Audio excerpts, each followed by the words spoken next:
ain't grease, no flake. Late nights under city lights, laughter echoes through the air. Real talking, verbal fights, homie bond beyond compare. For the homies we ride, together side by side. Podcast loud and clear, every episode's a vibe. Memories and tales of old, legends grow, and stories unfold. Hard times turn to gold, in this world we hold our own. For the homies we ride, together side by side. Podcast loud and clear, every episode's a vibe. Voices join in harmonies, echoes of our histories. Homies keeping it real true, every week something new.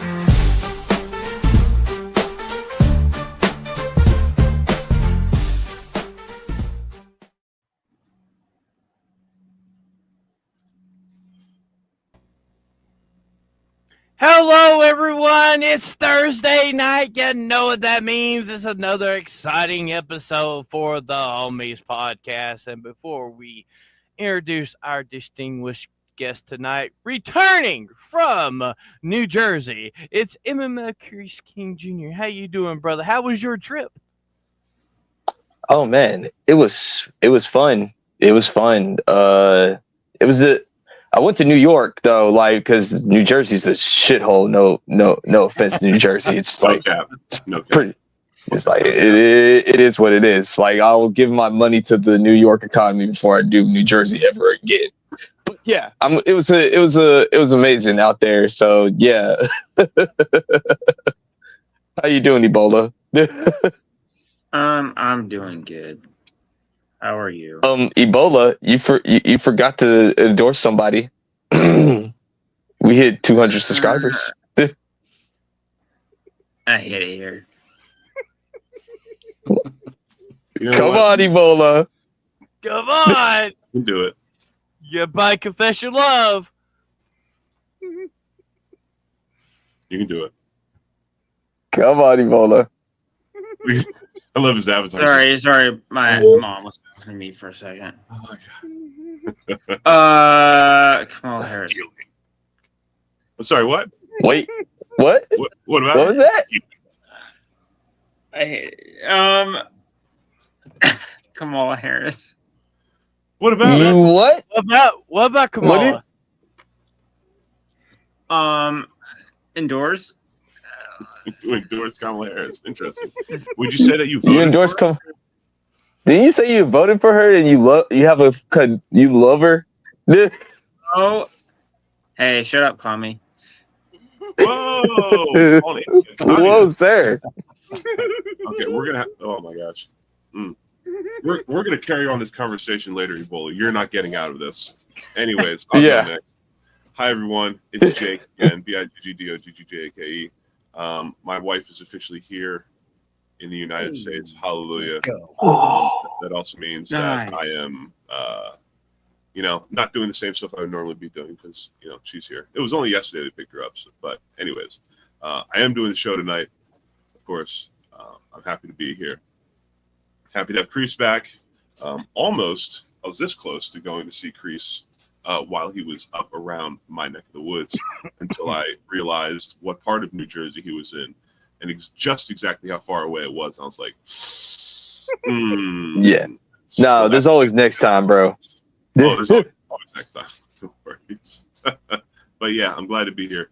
I'm enjoying my Thursday and I'm happy to be hanging and banging with the homies. So, Phantom, how are you, sir? I'm doing well. So, for the first time on For the Homies Podcast, he was on the anime show a couple weeks ago. Welcome, HaydenWayne75. Thank you guys. I'm happy to be here. Happy to be hanging out with you guys tonight. And I got a little bit of Mario Kart World going on in the background right here. Oh, nice. Man, Did you get your Switch too? I did, in fact. I could show you this. Uh-oh. Yeah. Got the Switch too. So here's the thing. I'm a man of principle, generally speaking, right? Okay. And go ahead. Good story. my whole thing was I didn't like that they were doing this price hike, and I was very upset about it. I was like, nah, you know what? I'm not buying a Nintendo Switch 2 on principle. Like I'm not doing it. And then later that afternoon, my girlfriend came to me and said, hey, my birthday's next week. Will you pre-order me a Switch? I was like, can I get you anything else? So I ordered her a Legend of Zelda, the Twilight Princess manga, the whole complete set. She gets that. And she goes, and a Switch, right? So I said, fine. Screw my principles, I guess. And then I got her a Switch and figured if I'm getting her one, I'm girlfriend always wins, fellas. That's what the moral of the story is. Like keep the priest. Yeah. Like screw your principle. Right. If it's for the birthday, it's like, oh, all right, I guess. So I ended up with one. Played around to Mario Kart earlier, though. It is pretty fun. So, Let's compare to Mario Kart 8. Like, is it actually good? Yeah, it's good. Okay. It is good. 24 racers at a time. It's absolute chaos. I was just say that sounds like As expected. Good Lord. Yeah. I get G&G's playing it tonight, and after the stream, I'm gonna probably watch it tomorrow. Yeah. Play a bit. That I might end up showing up at the very end of their stream and playing around with them. Jeremy mentioned that he wanted me to maybe swing by if I had the time. So got a couple. Ooh, nice. Tonight, but we'll see. We'll see. Hell yeah, brother. Hell yeah. Okay, so before we get really started with the show, we do have a announcement. We've started an official Twitch channel for the homies, and I will be going over there and gaming over there and uploading the videos for the homies podcast. And the first game I'm going to be streaming is I'm going to be streaming Mass Effect and then uploading it to YouTube, and I'm going to be calling it Phantom X streams Mass Effect before Mo does. Have you played Mass Effect before? Yeah, Okay. So I played Mass Effect 1, and I always thought the mechanics in it was just like wonky. But I played 2 and 3, and they have the remastered edition. Mhm. So I'm going to be playing it because Jake has told me multiple times that they redone the mechanics in it. Not I'm fully, but they're better. It's better. Yeah. I will say that. Yeah, slight improvements. Yes. And as you Can I guys say know, one? and you guys do know, we hit 202 subscribers. That's what I was going to say.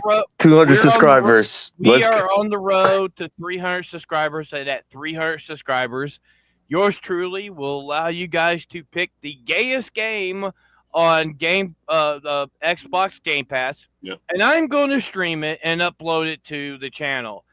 And at 400 subscribers, our boy Crease over there does the one chip challenge. And ABF told me something last night. Oh, That we should amp up the bounty on it. Crease, you can have a glass of milk, but you're not allowed to use it for a good 5 minutes. Oh, Jesus Christ. You guys are trying to kill me. I like that 5-minute timer on getting any relief from it, but you still got to try to go as long as you possibly can without it. But I'm definitely going to call it. I'm going to call in at work. Like, all right, no, I'm going to call in work on that one, man. Like, once I. Now, I do want to preference something. So, Jake made the thing where he was going to do it 500 subscribers. Mhm. However, we're going to be changing that because he's not going to be able to do it. But we're going to work on something to replace it, and we'll let you know, guys, here in the next couple of weeks what's that going to be at 500 subscribers. somehow Phantom has come up with ideas that that are even more gay and embarrassing. But the thing is, since we already hit 200 subscribers, there's a certain person named Ebola is supposed to be confessing his undying love for a certain type of woman. Mm-hmm. Oh, she's a certain type, all right. Mm-hmm. He's having a real hard time getting it out, though. Come on, Ebola. You got to give to the people. I'll do it eventually, just not right now. He's Oh Lord! No. Oh. See, this is anti-consumer, man. You got to do it, dude. Like, No. I didn't say I wouldn't do it. I just said I wouldn't do it right now. You know, I'm just gonna say this much: if Ebola doesn't do anything by the end of the show, AP, you have our permission to shame him in Discord. That's right. I mean, he's already shaming him Forever. right now. He's saying And Ebola, hey- the truth is always hard to confront, which Hey, absolutely. I will say if I don't do it, I deserve to get shamed. Oh, There you okay. Okay. There we go. Okay. Okay. You're man enough All to right, say then. you deserve it if you don't. Okay. All right. I will fully embrace the talk shaming about if I don't- going if I back on don't- your promises, man. I will say if I do it, he can shame me however he wants. Like I deserve to get shamed. However he wants. Interesting. Well, Not you like have, that. No, just you you know have- what? Fine. I supported Kamala Harris. You know what? Fine. You Yes, love her, don't I knew you? it. I knew it. I knew it. So yes, Ebola's punishment Yeah, for Tommy, for you 200 can't say me subscribers. now. Yeah, his punishment is that he has to endorse her throughout the whole entire stream, and I'm gonna love every last minute of it because we already knew this.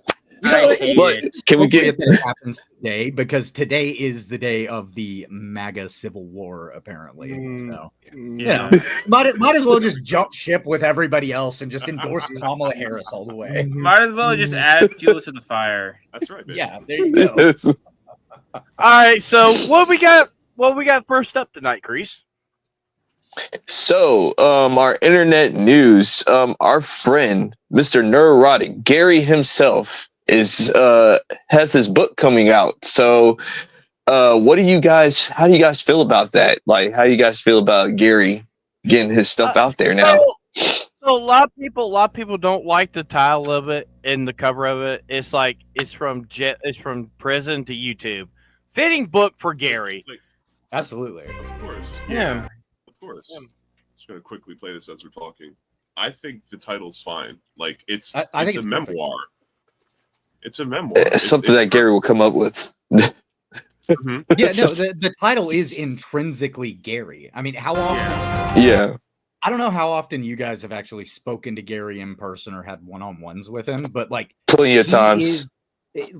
he is a man that is, as a comic book fan, he is just as Yep. filled with the stories as the ones he likes Yep. to read, right? Yeah. So Yep. the title of it being From Prison to YouTube, I mean, that's exactly what his life was.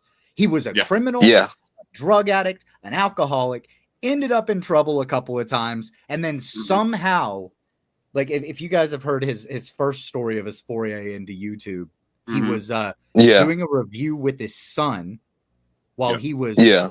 hungover from a binge the day before, and that was one of the Yeah. things that helped to get him on the path to being clean, was starting his YouTube Yeah. channel. So this title's perfectly appropriate if you ask me, and I'm excited to read it to get to know a little Yeah. bit more of the details of Gary's It's basically a rags to riches story. I mean, and I tune into Gary's show the Nooner like every Wednesday, and like the way how he just like describes his like career of just like like you said, Hayden, he used to be a inmate, good for nothing, like not a good person or whatever, wouldn't want to be around him or whatever, and then like go from that, relapse, go back to that, relapse, go back to that, and now we see the guy that we know and we all love. That just shows you that you can make it out of anything, to be honest with you, if you just don't give up or whatever. So If you ever guys go look at our channel, we do have a specific video with Mr. Nerderotic, and It so was uploaded a number of months ago, but if you go to the Search for the Homies podcast YouTube channel, you go to our videos, you scroll down a little bit, you'll see a video with this guy right here and Gary speaking directly into the camera, and wink, wink, nudge, nudge, that kind of thing. yeah. But just to let everybody know, he's not the guest. Like, I just want to let everybody know. Like, so No, not yet, not yet. I know everybody's been fucking us about who the guest is going to be next week, and we've been remaining tight-lipped for a reason. And no, it's not going to be Gary. So stop asking. Stop asking if it's going to We be. we literally people were asking us, and we were like, we got Vagabond. We told Vagabond, if anybody asks you, just say it's Gina Carano, just for the hell of it. People, I've had a couple. It's only happened a couple of times, but I've had a couple of people reach out to me on Instagram, like sending me a DM on Instagram that I don't know, and I assume they might be someone in like the GCA Discord or what have you, who is aware of my name, and message me asking me. I'm like, do I know you? Like what? Because they're using their real life names and stuff. I don't know these people. So yeah, that's how much people have been bothering us for whatever, a month and a half or so. I'm just saying, it is a fair assumption for people to make that it might be Gary, because you guys came out of nowhere with Critical Drinker as a guest. That's right. So, it's one of those things everybody starts going, well, okay, you guys pulled that off, so who is it? I mean, I told everybody I've been cool with Drinker since 23. You know what? AP says the special guest is Stan Lee. Yes, it's Phantom's dad. Phantom's dad is going to be there. Yeah, might be an awesome show. It's Jesus. It's Jesus. Jesus is our special guest. Like, I just broke it to you. Well, we do know someone who's Stanley was a father to. Apparently, Stanley was. Oh God! But I can't say we do know who's going to be our guest for our 1 year anniversary show. Yes, and he's the guy at the end of this clip. Well, take the pants off. Take the pants off. Take your pants off. I just want to suck a dick to see what it tastes like. There's a couple of people in that clip, so who knows? Yeah. But I mean, just going back to Gary, like anytime when I see Gary just does his thing, it just inspires me as just not only just a YouTuber or just being a good person, just to not give up on what you got going on. Don't give up on this. Don't give up on like the bigger picture. Because Hayden, I don't know if you agree with this, but like we need more people in the culture war. We need more people in this, like, in this area, in the GCA Discord. Step it up, man. Like, we need more people out here, man. It doesn't even have to be on pop culture stuff. Like, it could just be on music or things like that. Just get out there, man. Yeah, Come on. We need more people. All aspects. Whenever we call it a culture war, and I'm one of the big culture war guys, right? Because I was somebody who was extremely political for most of my life. I was in the political circles, in the political conversations, and I started realizing like we weren't getting anywhere. And then I turned and looked at my nerds next to me, and I noticed that they were making strides. They were making steps. They were taking back culture. They were re-normalizing the things that we all grew up with being completely normal. And I figured out this is the space that I need to be in, because I've always been a gamer. I've always been a nerd. I haven't watched, as many movies and TV shows and stuff like that, but there's always new games to play. So that's a lot of what I was doing with my time. If I wasn't having political arguments with people on like Twitter or wherever, just for shits and giggles, frankly. But man, moving over here, this is where I realized like this is where we can make the change. We start changing the way that media is consumed and the way that people think about the media that's being shoveled at us. Yes. And then we're able to make strides more politically in the places that it really matters. Like it's all so important. And the more people that we have on the battlefield trying to fight for normalization of what we have all always known to be normal, the better we are. So more people need to get involved. More people need to speak their opinions. I notoriously argue with at least one person on every stream that I'm on, basically, because we don't have homogenous ideas.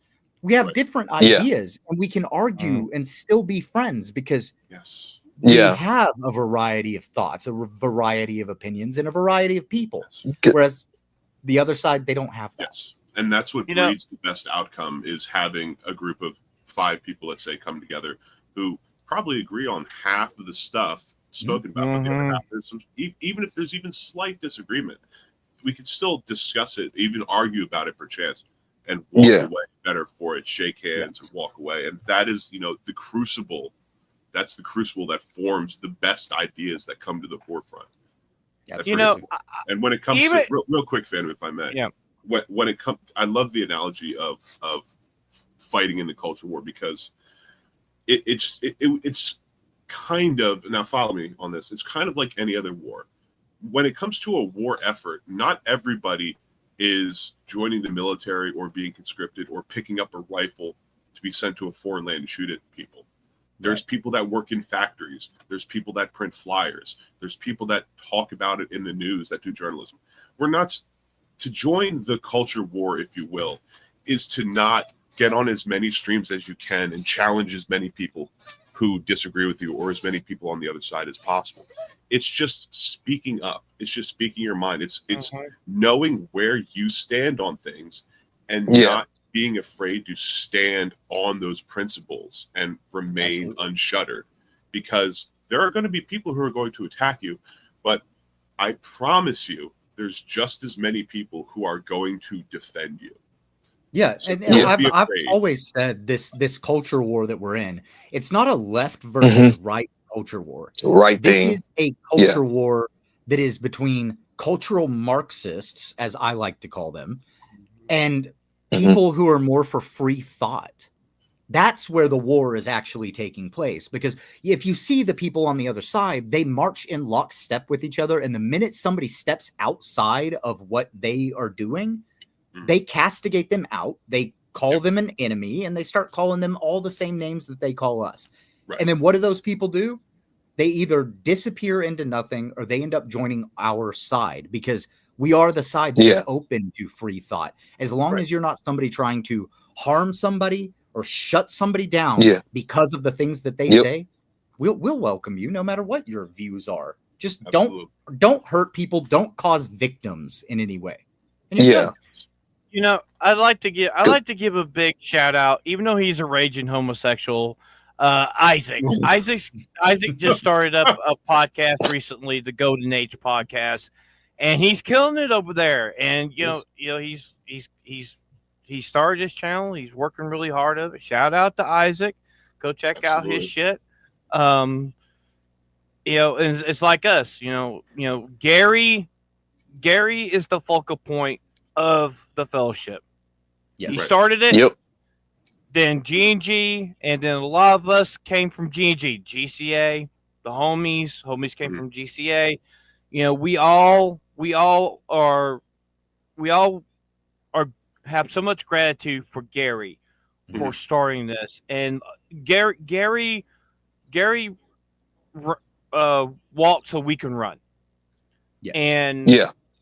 And I've been watching Gary for years, and getting a chance to keep on to talking about this stuff, it's a good thing, because we need more voices in here. And it's like we strive ourselves to call out both sides of an argument, and that's what we always try to do, and we try to strive to do that each and every week. And it's all because of Gary. And I'll be honest, if I can get enough money, I'm going to get that book. I'm going to read that book, because I think Gary's a hell of a YouTuber, and he's an inspiration to us all. He's a hell of a guy. I mean, if you've met Gary and you've talked to him, and I know not everybody's gotten to, but he's somebody he's funny, man. He is. He's funny. He's authentically himself. He's a great dude. Yeah, I was gonna say this man, Gary has started, I guess you could just say, a revolution. So much. Once again, Hayden, I've been saying this for years. There are ops inside every one of our chats. There are people that watch, that are from Disney, Warner Brothers, Sony, all of them. All these big corporations, they're silent watchers. They watch everything that we do. I guarantee you, there's some right now that's watching right now. Because they know once you get bigger, you're a threat. You're a threat. You got a voice. Now once again, we can't tell people what movie to go support or anything like that. It's just our opinions at the end of the day. We don't got that type of power. But the fact that you saw Disney tell Gina Carano, you need to unsubscribe from Gary, G&G, Ripa, and all of them, that just shows you something. That they pay attention. They understand. They know and everything. Like, you know, so your voice is powerful, guys. Like, yeah. Boys, we got Jeff up north sighting. My name is Jeff. Good to see you, Jeff. What up, Jeff? Great way to segue. So shout out to Gary. I definitely do want to buy his memoir and read it. And if I might make a suggestion real quick, he one of my favorite podcasts I've watched for 3.5 or 4 years now, the Unsubscribed podcast. Mm-hmm. He was on the Unsub podcast. I think it was just about a year ago, and then he appeared again, like I think a month or so later.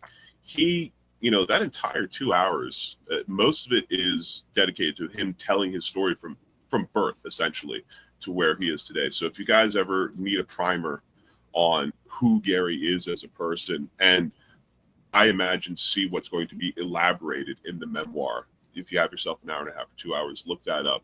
Look up Nerdrotic being on the Unsubscribed podcast and watch that. It's fascinating, and it's genuinely a great story, and I can't wait to read it. Can't wait. For sure. Guess we could talk about Asmongold.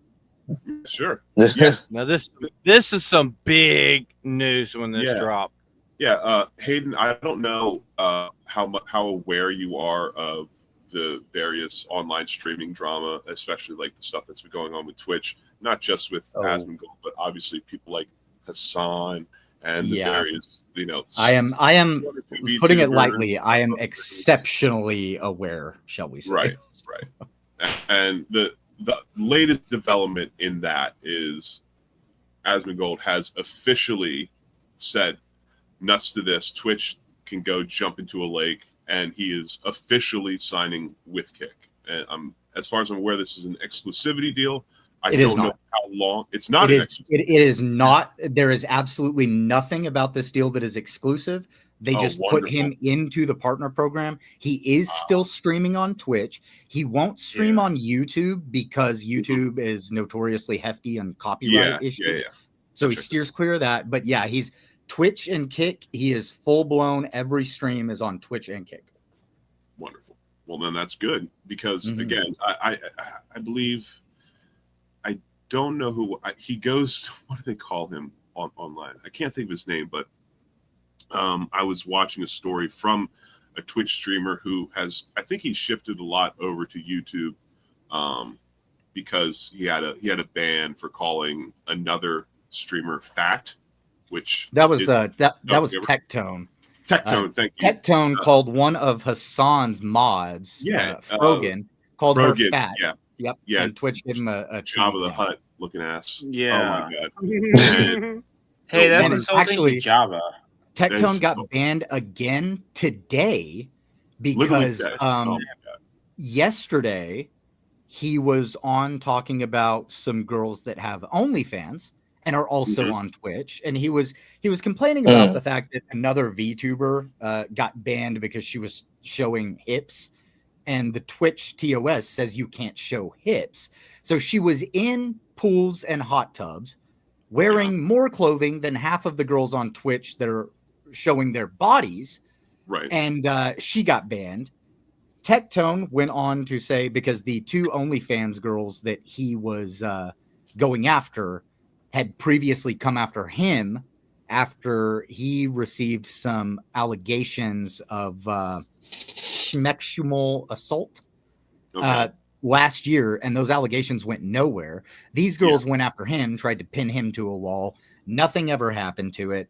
And so he, rightfully so, called them whores. And then at 3:00 in the morning, this morning, Eastern time, Twitch banned him for 7 days for saying that those two girls were whores. I wish they stopped calling it a ban. It's just a slap on the wrist and telling you you're in timeout for so many days. Well, the big argument is, and the reason I'm caught up enough on this, I think, was this past weekend, again, shout out to the Unsubscribed podcast. Tectone was the guest. I understand that the podcasts are pre-recorded and they release them when they do, but he was discussing a lot of these matters. And one of the things that he talks about is comparing bands, and especially how the rules are absolutely not applied evenly and fairly to everybody. Yes. And the example he gave was Hassan's ban for like around 24 hours, if that, happened to be something that started like in the early AMs on Sunday morning and would have elapsed by the early AMs on Monday. And he pointed out that Hassan streams 6 days a week. The only day he doesn't stream is Sunday. Ergo, the ban basically means nothing because there's no ads running, there's nobody giving donations, and he's not, excuse me, he's not shouting out any partners that he has. So that could literally be close to a slap on the wrist because it doesn't affect him at all. Whereas if you take somebody who streams 7 days a week and you make it so that they can't stream at all, you're taking a significant amount of earnings away from them. Even if it's just a 1 day ban, if they stream 10 hours a day on a Monday and you decide to ban them early Monday morning, then that could be potentially thousands and thousands of dollars that are just gone. Well, even worse than that, it could be a couple of $100 gone from somebody who only makes a couple of $100 a week. Right. Mm-hmm. Right. And something else that also happens is I know that, well, I personally don't know, but it does seem that they do attempt to target people with their bans, like, because this is something that for really big Twitch streamers, Twitch will often reach out and let you know ahead of time that a ban is coming up. And sometimes if you're like really in with them, they'll ask you like, which days do you want it to be like? Do you want to kick it on Wednesday or Thursday or Friday? Yeah. And that can really F with a lot of people streaming.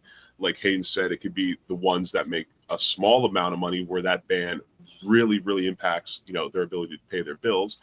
Or it can mess up a big streamer in the sense that maybe for the past 8 months, they've had lined up a sponsor deal that's going to kick in that day, and they have a contract to keep. So if they're banned, that contract, they're not living up to it. So then they owe God knows how much money back to whoever they signed with. Well, also, look back in the day, how many Twitch streamers did like egregious stuff on the platform, like Alinity? She showed nipples, she threw her cat, she did like inappropriate stuff with her dog on camera and stuff like that. And she got don't know about that, Grease. It's wild. She got slapped on years. Yeah, so she got slapped on the wrist. And then it's like a lot of people like on the right left Twitch because they were getting hit, they were getting permanently banned, and they were getting IP banned, so they could not come back to Twitch. Yeah. And now we have Kick, which is doing better than Twitch right now. And hey, Kick, you guys need to integrate apps so people can stream from their Xbox consoles to the platform. Quickly get that. Yeah, it would help me out a lot because that's what I play on. But I've seen so many people like the fads that's come over Twitch in the last 10 years. You had the ASMR, you had the hot tub streamers, and what was it like about a year or so ago? They had the nudity bullshit. The quote unquote Twitch meta. And it was actually Tectone that got that black bar bullshit taken down. Yes. Wasn't it green screen that? But they had it where they green screen it onto their. So there were several different ones. It started off with the black bar where they would wear like a tube top with a black bar over it. Right. And like literally looks like a sensor black bar. Yeah. Once they got that removed. It moved through several other iterations, and one of them was where they would do gameplay wearing a green tube top where the gameplay was shown just on their chest. Right. Like that was one of the things that they did. Yeah. And I think the end of that was when Boogie was completely naked on stream. Yeah. Yeah. I did a video about that on my main channel, so if you guys want to check it out. But yeah, but then he's like, "Yeah, I'm the one that caused them to stop doing it." No, you moron! They were actually phasing that shit out before you was stupid to get on there butt naked. At least your fat roll hid your berries and twig, which you couldn't see it anyway. Even the Hubble telescope couldn't see that small little dick. It's a really Lord. It's attention and money. That's all. Yeah. That's all it is. It's attention and money. Yeah. If they could get attention and money in a different way that doesn't demean themselves as much, this is my opinion. Now you'll have people who say, "Oh, but I like doing this." No, you don't. You're going to hate yourself in a decade. So shut up. If they could get this attention, And the internet's forever. You would do it.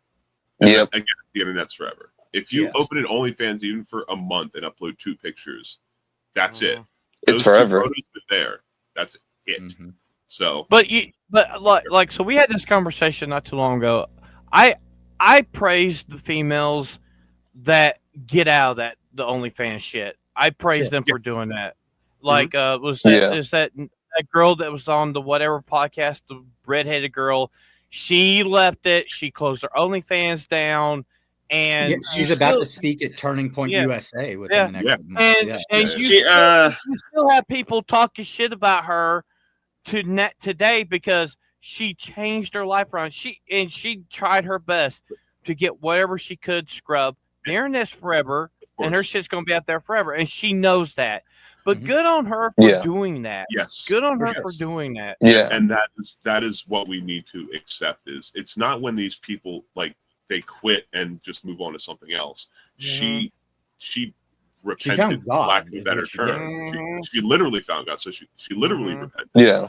And she's like, hey, I did this for X amount of time and I made a significant living on this. However, she made millions. It was boring a hole inside of my soul that would have driven me to unalive myself if I just kept going.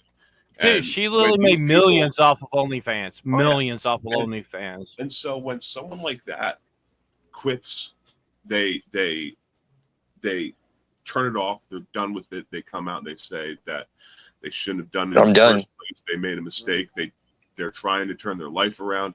These are people that we need to accept. Protect at all costs. And protect them, of course, because Phantom, you brought up a good point about how people are still giving her shit.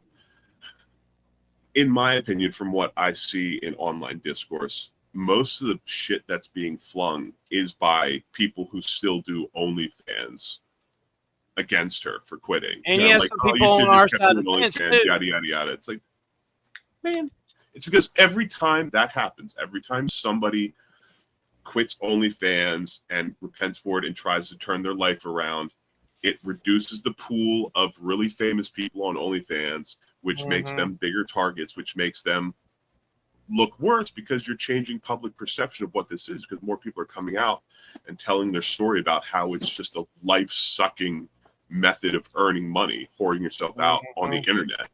Well, I mean, it's the same with the detransitioners, right? Whenever those people come out who detransition and then they come out and they say, oh, this was ruining my life, they're immediately castigated out, immediately shut down, and immediately told, sit down, shut up, don't talk to our people. Yes. You can't break with their ideology. It doesn't matter what aspect of it that it is. You're not allowed to break the brainwashing that they have done so much work to do. Yeah. By the way, not in absolute lockstep, you're the exact opposite side of the spectrum. You might as well be a Yahtzee to them. Yeah. So before we move on real quick, just going real quick back to the Asmongold and streaming on Kick and Twitch thing. Do you guys know what? So Asmongold in the last month, he made, I believe it was $32,000 last month on Twitch. He streamed on Kick for 2 days. Would anybody like to guess how much money he made in 2 days of streaming on Twitch? And hell of a lot more than he did on Twitch. I'm gonna hedge myself a little bit. I'm gonna say 230. Okay. Anybody else got a guess? I say 500,000. 500,000 in 2 days? That's a big stretch. I'll say 300,000. But I mean, if you look at, I mean, he got partnered like pretty quickly. 250,000. Yeah. Okay, no, you all 250,000. Oh, I overshot way too much. It was he made $36,000 in 2 days compared So not to bad. $32,000 in 1 month on Twitch. Oh my gosh, I That's scaled good. it. That's Yes. It's That's good. phenomenal. $36,000 in Yeah. 2 days of nearly a roughly 15-fold. 5 to 8 hour streams. Jeez. So Twitch has the Yeah, same look. model as YouTube, because YouTube, you get paid once a month, and you literally, they have to combine all of it, then take their 30-something% out of it. And we all know that when it comes to Kick, they don't take a lot of percentage out of your earnings. Well, and because part of the it- reason more for than that, goes to the creators. Kick has bukus and bukus and bukus of money because gambling. Mm-hmm. It's a 95% split on Yeah. Kick, Which is and wild. that 5% goes to paying payment processors. So Mm-hmm. they are literally just giving people all of the money that they are making using their platform because, again, I think. they allow gambling, and gambling Oh brings yeah. in money. That's this is a very slight aside, but like over the past like 5 years, especially the past 2 or 3 years, the expansion of like easily accessible online gambling has brought in an immense, like an ungodly amount of money. Absolutely. It's crazy how much it is. It's wild. It's absolutely wild. Yeah. But gambling is one of those things that it doesn't matter where it's at. You stick it online, you stick it down the street. They're going to make millions. People are still going to do it, man. Absolutely. Absolutely. And I Yeah. feel me. that Kick is Twitch killer, because you see more and more people leave Twitch to go over to Kick, and it's going to be a bigger trend as the year goes on. You're going to see more bigger names leave Twitch and go over to Kick. You'll see it. That's the thing. As more of these types of events happen, eventually it will transpire that Kick will overtake Twitch, and then once those scales are tipped, then Twitch is just going to boom. So here's my thoughts on it are actually that Twitch has a longer lifespan than a lot of us are thinking that they do, because the first thing that I think that they're going to do, and I think that with Tectone, Asmongold, and I'm hearing that there's about to be a couple of the biggest VTubers are about to start multicasting onto Kick as well. Okay. And they are massive and bring in tons of money to Twitch. I'm hearing that some of them are about to go to Kick as well. And it's important to note that these are non-exclusivity deals. So they are just getting partnered and they are getting paid for how many people they have watching them. That's it. That's not even counting subs, donations, anything like that. Kick actually pays you for having people in your chat if you are part of the partner program. Right. I think Amazon will be faced with no other choice but to start with cleaning up their moderation team for Twitch. And number 2, having Dan Clancy step down as CEO. They may be able to course correct after that, because there are a lot of people like I was on Twitch back in 2011, 2012. And then I abandoned it because I was already seeing that it was a terrible fucking place to be and was fostering an awful community. Now, this is before the likes of Hassan. This is when Alinity was in her early days and she wasn't like a huge streamer or anything. Like, I actually met some of the girls in their chats. There's one that I was one of her first moderators because I would just happen to be somebody that was in her stream whenever she just started streaming games. So I had been around the Twitch culture for a while, and I think Twitch can fix itself, but it's going to have to steer away from terrorist propaganda, get rid of their moderation team, and have Dan Clancy step down as the CEO. That would certainly help. It would be a very, very humbling process for them, but absolutely. that would be the only way. Hey, you remember like a couple years ago, they brought that person in that identified as a fucking deer to be part of the moderator team? Oh, gosh. And Okay. I'm like, and that fool is still there. That fool is still there. And one of the clips that person had that most people don't talk about is they talked about having all of the power. They talked about Yes. they went on an absolute power trip where they were like, I can do anything I want. I'm an admin now.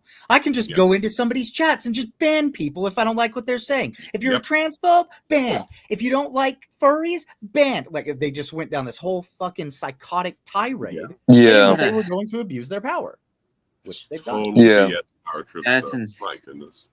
Yeah, I remember Well, that. Anyways, well, creeps. I was gonna say, all right. So Hey, Ebola. Before we go to that, you want to check our chat? Because we haven't checked the chat tonight. Yeah, that's what I was going to say. Well, we've got a bunch of people in. I'll start at the top just to give some shout outs to people who were here early. Yeah, check first the one in the chat. And Ebola needs to dose Kamala again. It's been a while, man. Again?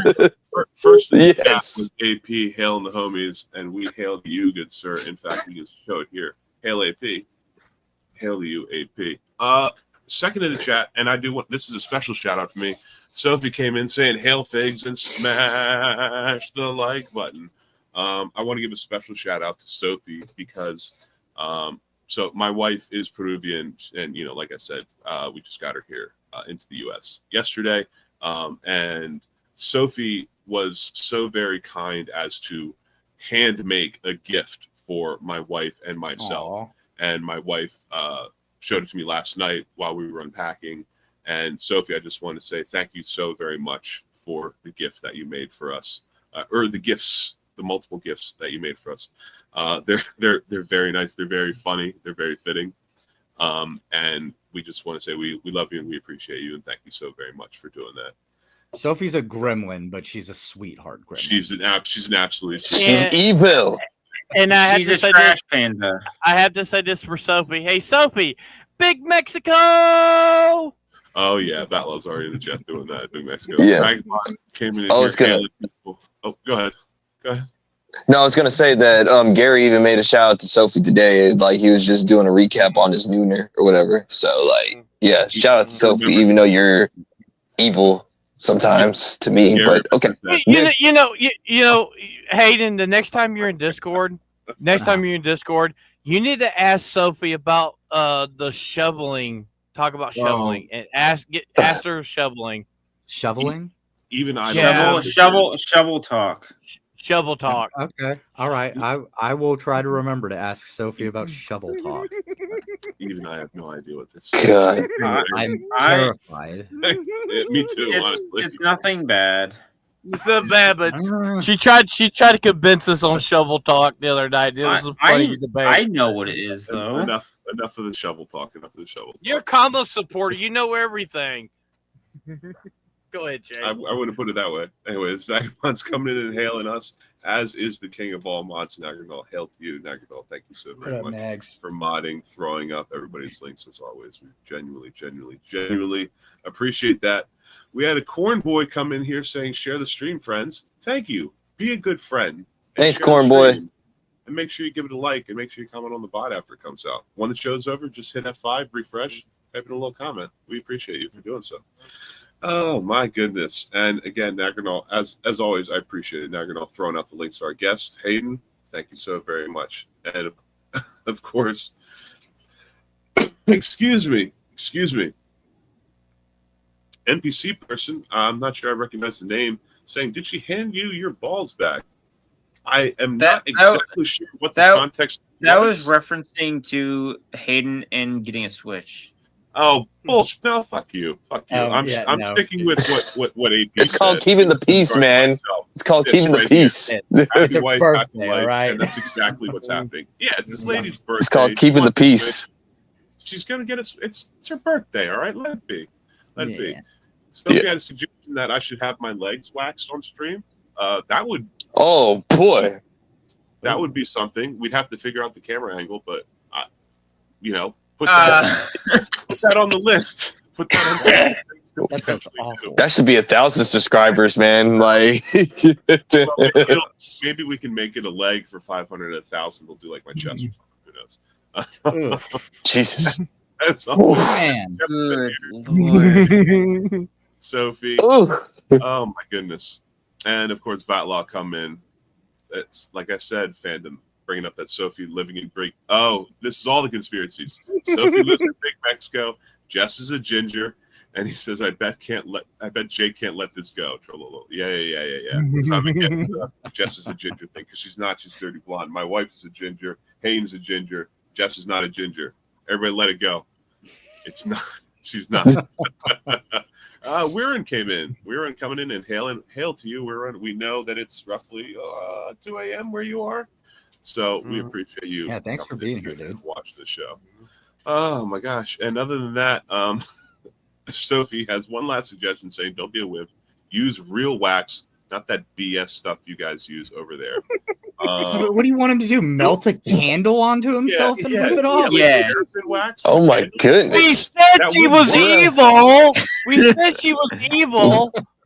What? She claims that she's an angel, but she's evil, man. I tell you what.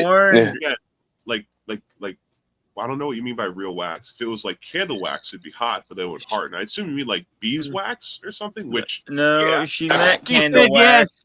yes. She said yes. She said yes. oh, candle wax wouldn't even work.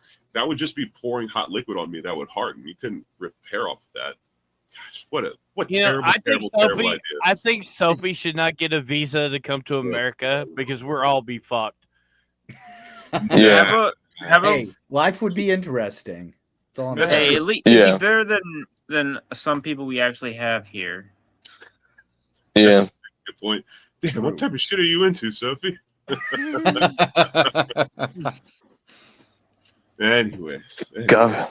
what's next on the docket? Sophie, do you swear it's not hentai?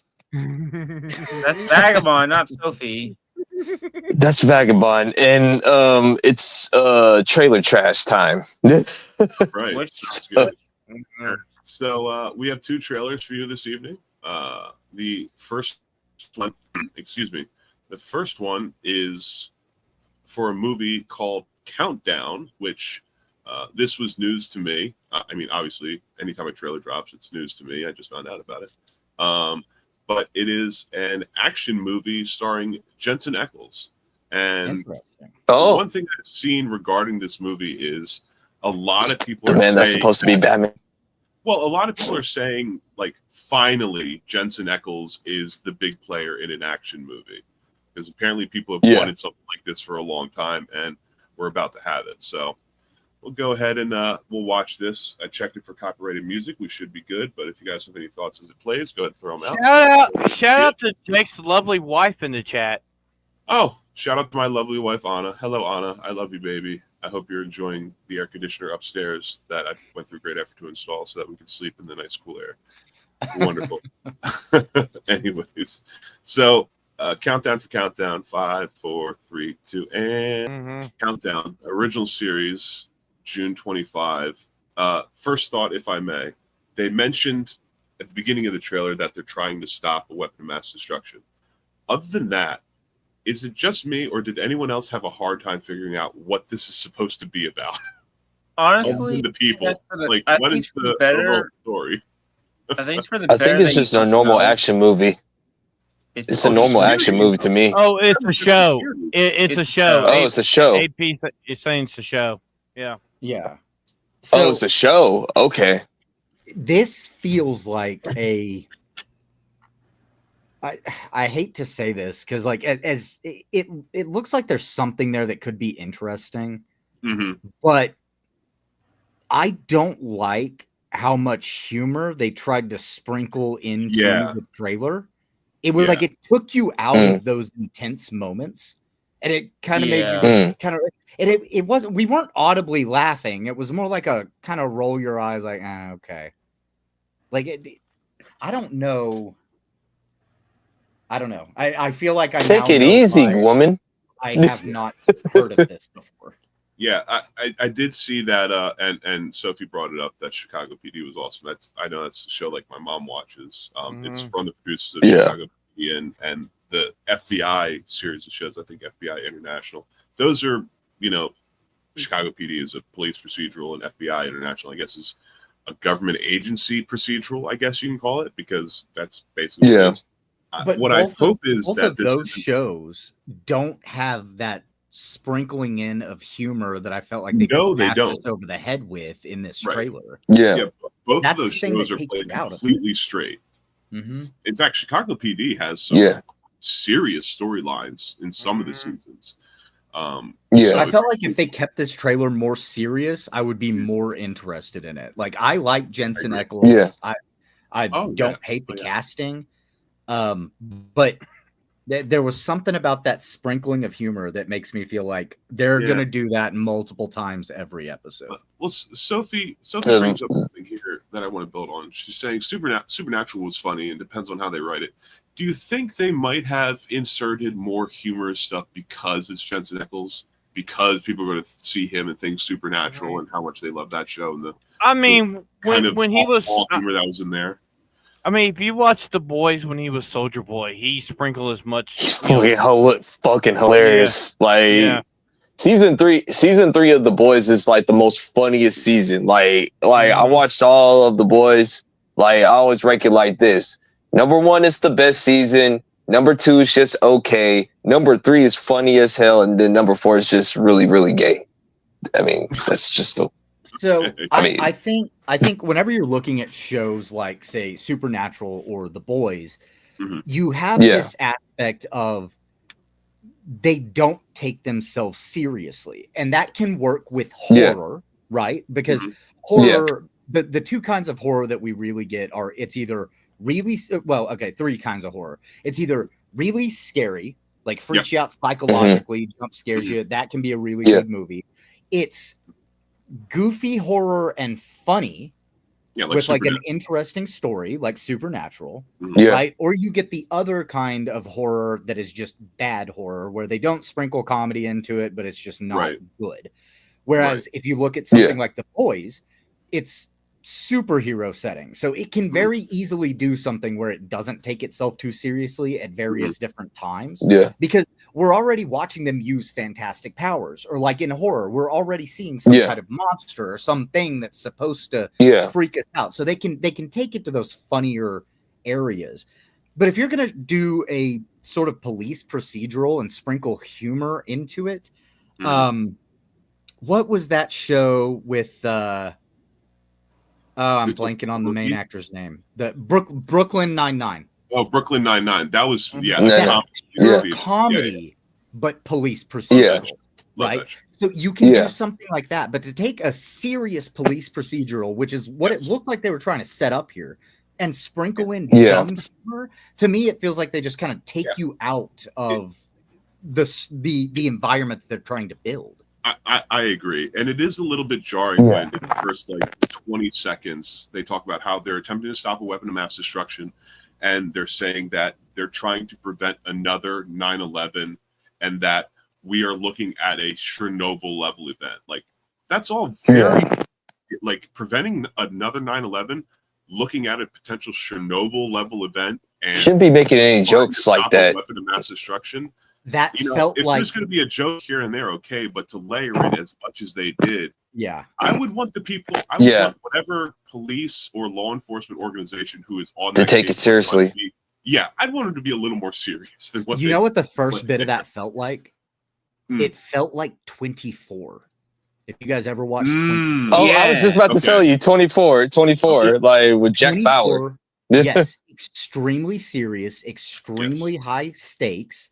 Oh, Like, yeah. and you're in it for the action, for the suspense. They don't sprinkle in little dumb lines to make Yeah. you hoping to make Jack you Bauer is giggle not a in the man middle of like fucking funny. song. Like he was Yeah, never a he's man of very funny. pure. Yeah. Yeah, 24 and another favorite of mine is The Shield. Talk The about Shield, a police procedural where like that is very humorless. Like Michael Chiklis is just like a ruthless, efficient machine trying to get from point A to point B, however he can.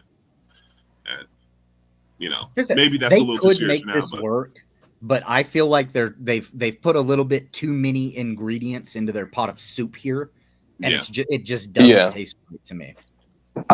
I do agree. I do agree with Sophie. It could just because like Jensen Ackles like is that one actor that can be really serious, but he can also be really funny at the same time. And they probably put the script around him and like make it cookie coated around him. So that's how I feel. By the way, I'm looking at it, whoever. And that was one of my suggestions. It might be because Jensen Ackles is the lead guy. They know he could do kind of the funny thing. Maybe they wrote it around that. Maybe not. But again, excuse me. We shall see when the series. All I just know is he should be Batman. So before we watch the next trailer, I want to give a big shout out to Jess. She mentioned this in Discord a few nights ago, and I went and looked for this trailer because she's talking about it. And we're about to watch the trailer for the upcoming Frankenstein, and so she's hoping that they stick to the lore of the book and stuff. So I wanted to show this tonight because I seen the trailer of this, and I'm really interested in this movie. Well, I will. Yes, again, this is Guillermo del Toro is doing it, which already that's a tick for me. I'm happy about that. The very beginning of the trailer shows like an Arctic setting, which if you've read the book, that makes sense. They have Oscar Isaac, who, regardless of how you feel of him as Poe Dameron and what they did to his character in Star Wars, Oscar Isaac, in my opinion, is actually quite a good actor. He's a great actor. So we'll see. And considering that, considering that Netflix is funding this and Guillermo del Toro is directing it, and his love of horror, talk about someone who genuinely loves horror and want to give them their due. He'd be great for it. So let's see. Let me ask you this: is this the guy that did Andor too? Didn't he do Andor? Nope. No, he did He did Hellboy and Pacific Rim. Yeah. He was supposed to do the Hobbit trilogy, though. He was, but we'll get more into that after the trailer. So let's watch this again. If anybody has something to say, feel free to shout it out as it's happening. And in 3, 2, 1, go. I had determined that the memory of my evils should die with me.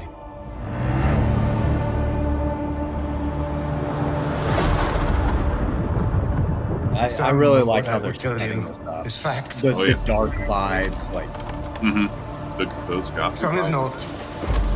Yeah, but it is all true.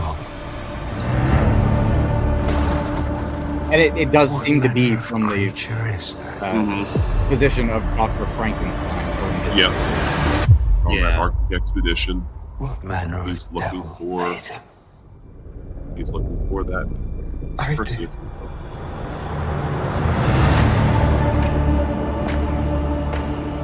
I had a vision.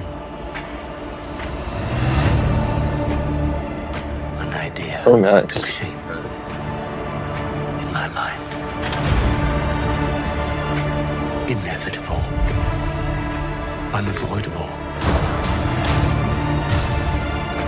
Until it became truth. So is this supposed to be Frankenstein's original origin story or something? Well, we'll get to it.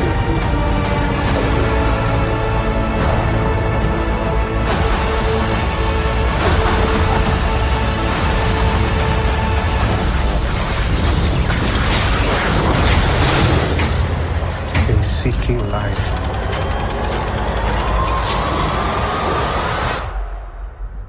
I created death. I really like that. Ooh, this looks good. There's a few things I did want to talk about this.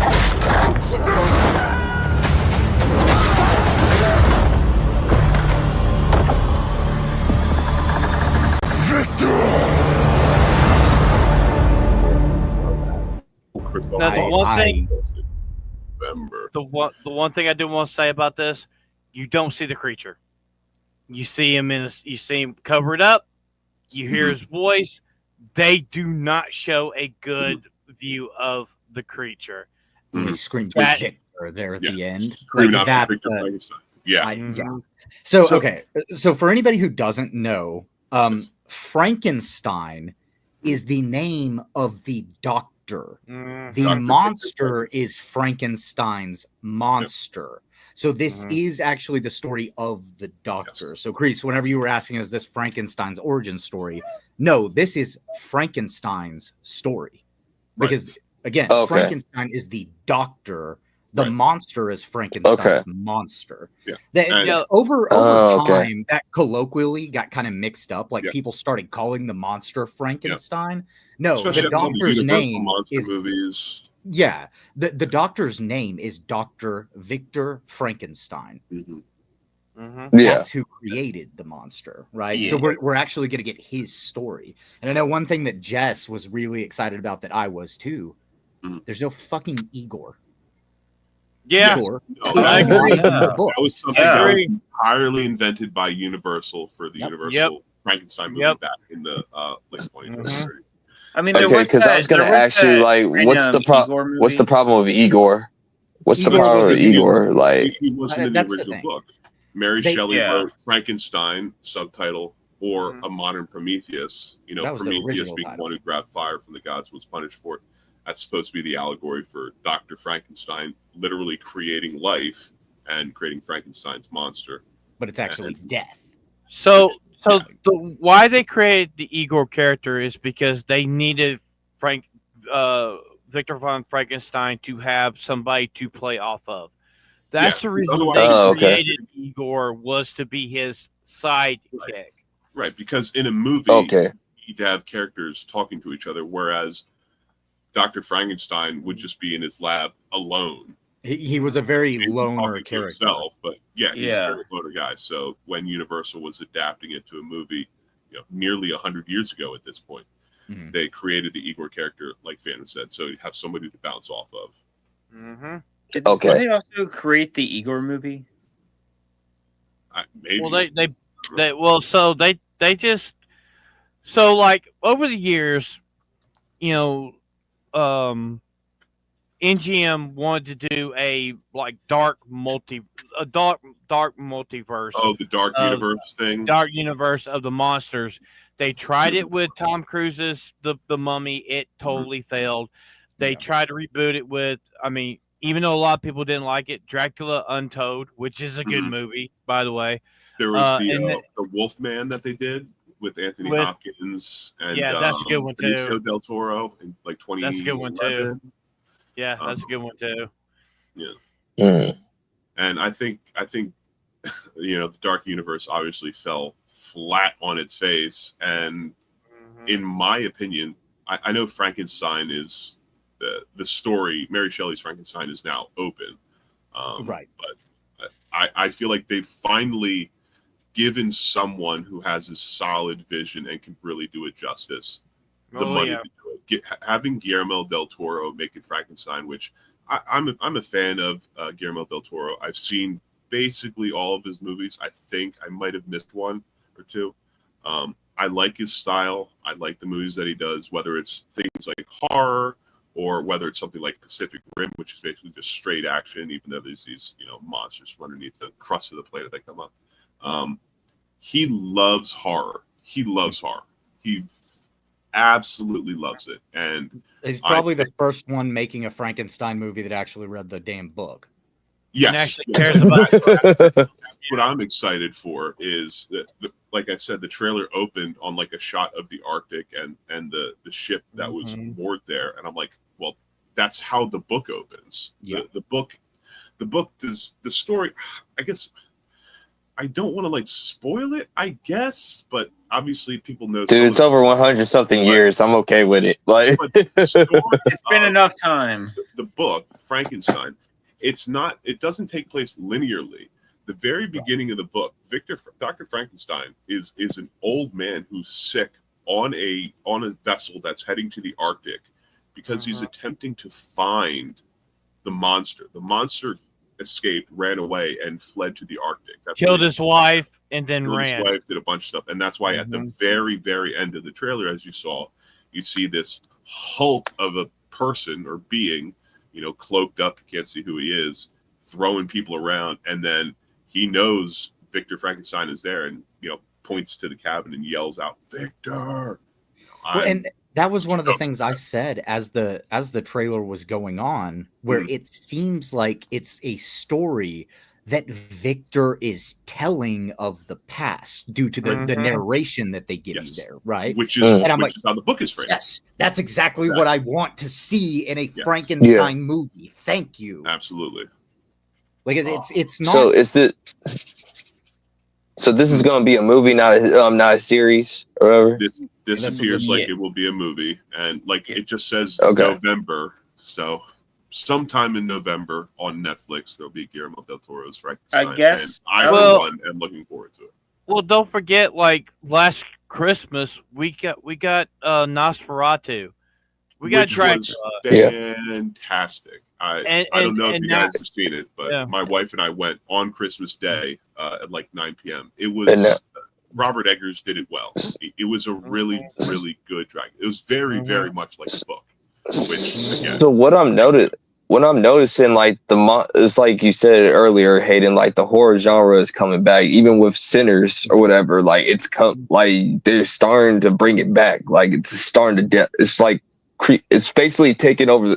Let's just be honest with ourselves. The superhero thing is already played out. I don't know if superhero movies are going to be like a thing that much. I mean, do we want Superman to do good? Yes. Do we want Fantastic Four to do good? Yes. Like if you're a superhero fan, yeah, we want that to happen. But now there's starting to be a different flavor. What I noticed is that they're starting to have more monster movies come back, and they're going back to the origins, and like they are honoring the laurel of the monster or whatever. Like with Sinners, like with vampires, you have to be invited in before you can before they can just come and kill you or whatever, which I truly respect or whatever, things like that. And this is something that it seems to me like Hollywood operates very heavily in phases, right? So they had their phase that they were able to do horror for a little while, and that was kind of in the 80s, 70s, and then they lost their ability to do that. And then,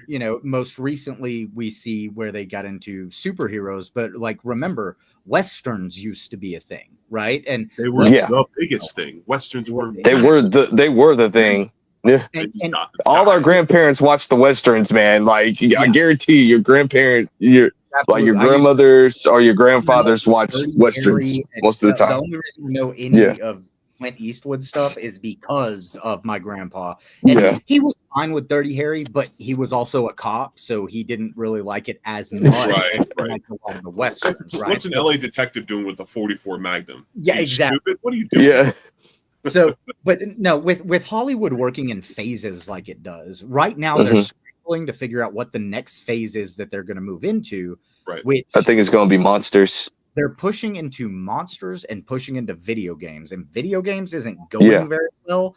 They've already tried to do the video games thing before. They did a terrible job at it.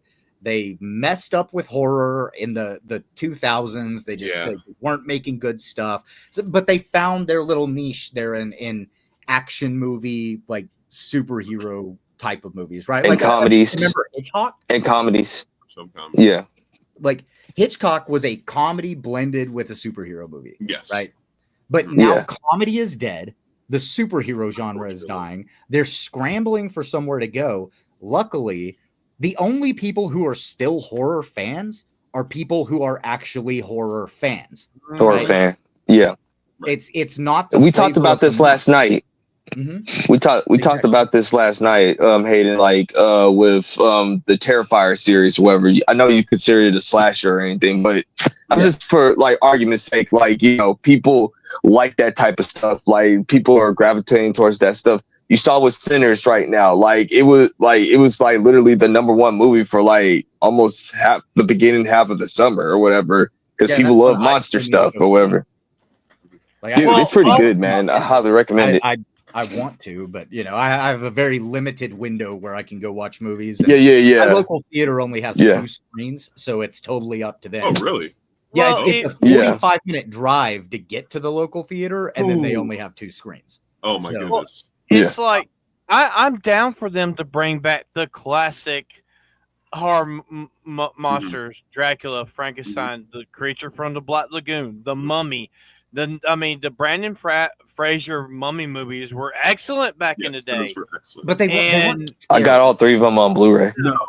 That's a very good point. Hey, Yeah, they it wasn't weren't scary. scary. They were Indiana Jones-esque Right. scary. Yeah. They had the Yeah. humor. But the they action, were. charisma. Now, great now movies, though, I do know that there are rumors that they're going to do a Creature from the Black Lagoon, and if this movie does as good as Nosferatu did, Mhm. we will see more of the Yeah. classic Frankensteins and the Wolfmans and hmm Dracula and all that come back more and more, and I'm down 'Cause- for it.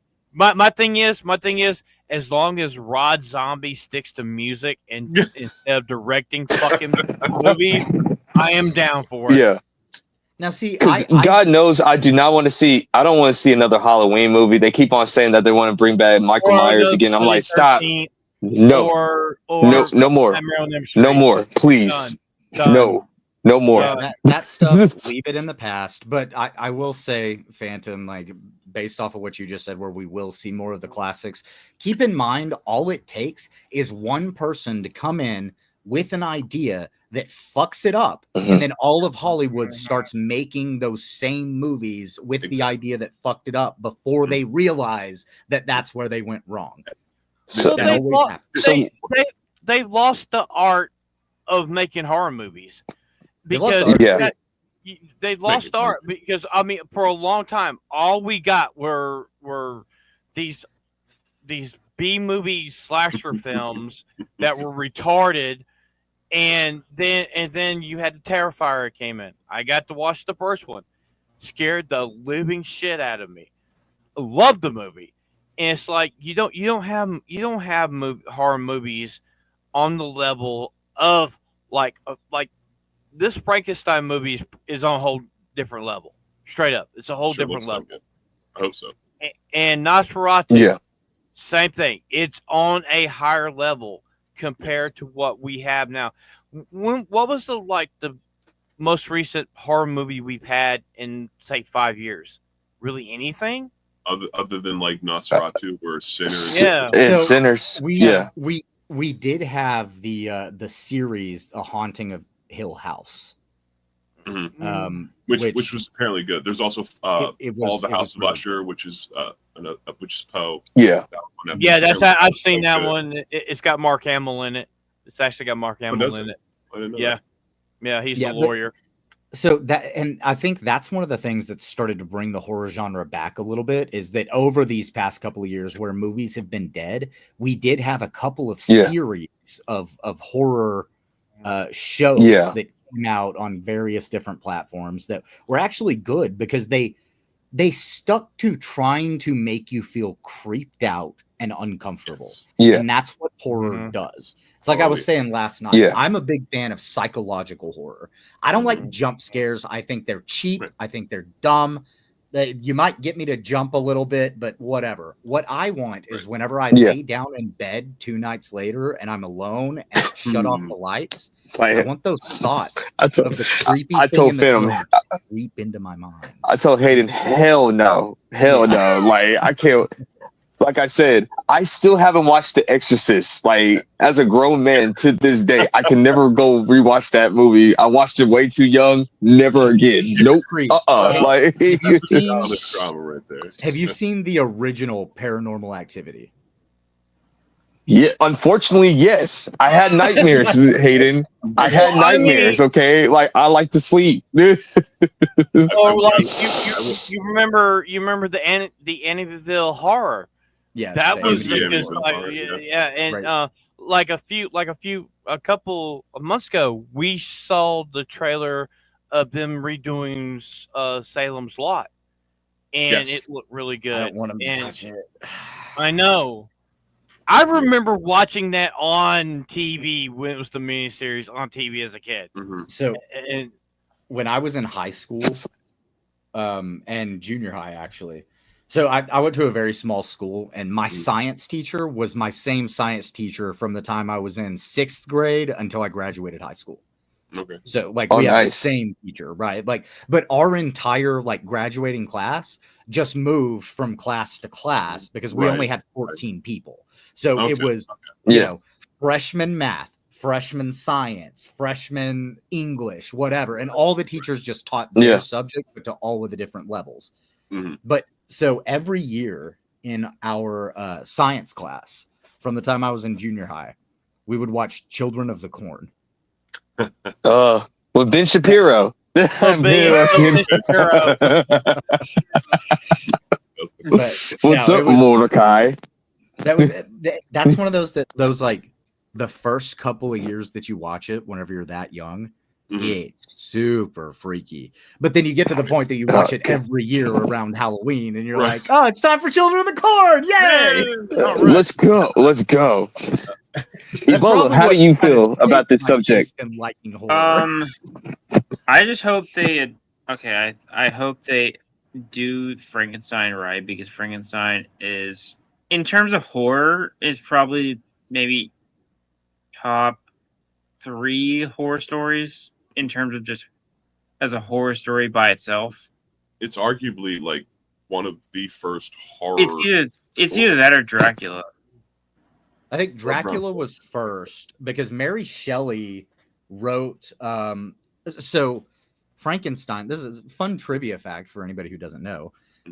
Where she first came up with the concept of Frankenstein was she was in a room of a house in Paris, France, and the electricity went out, and she was with 2 other men, and I can't remember who the 2 men were, but they were also authors.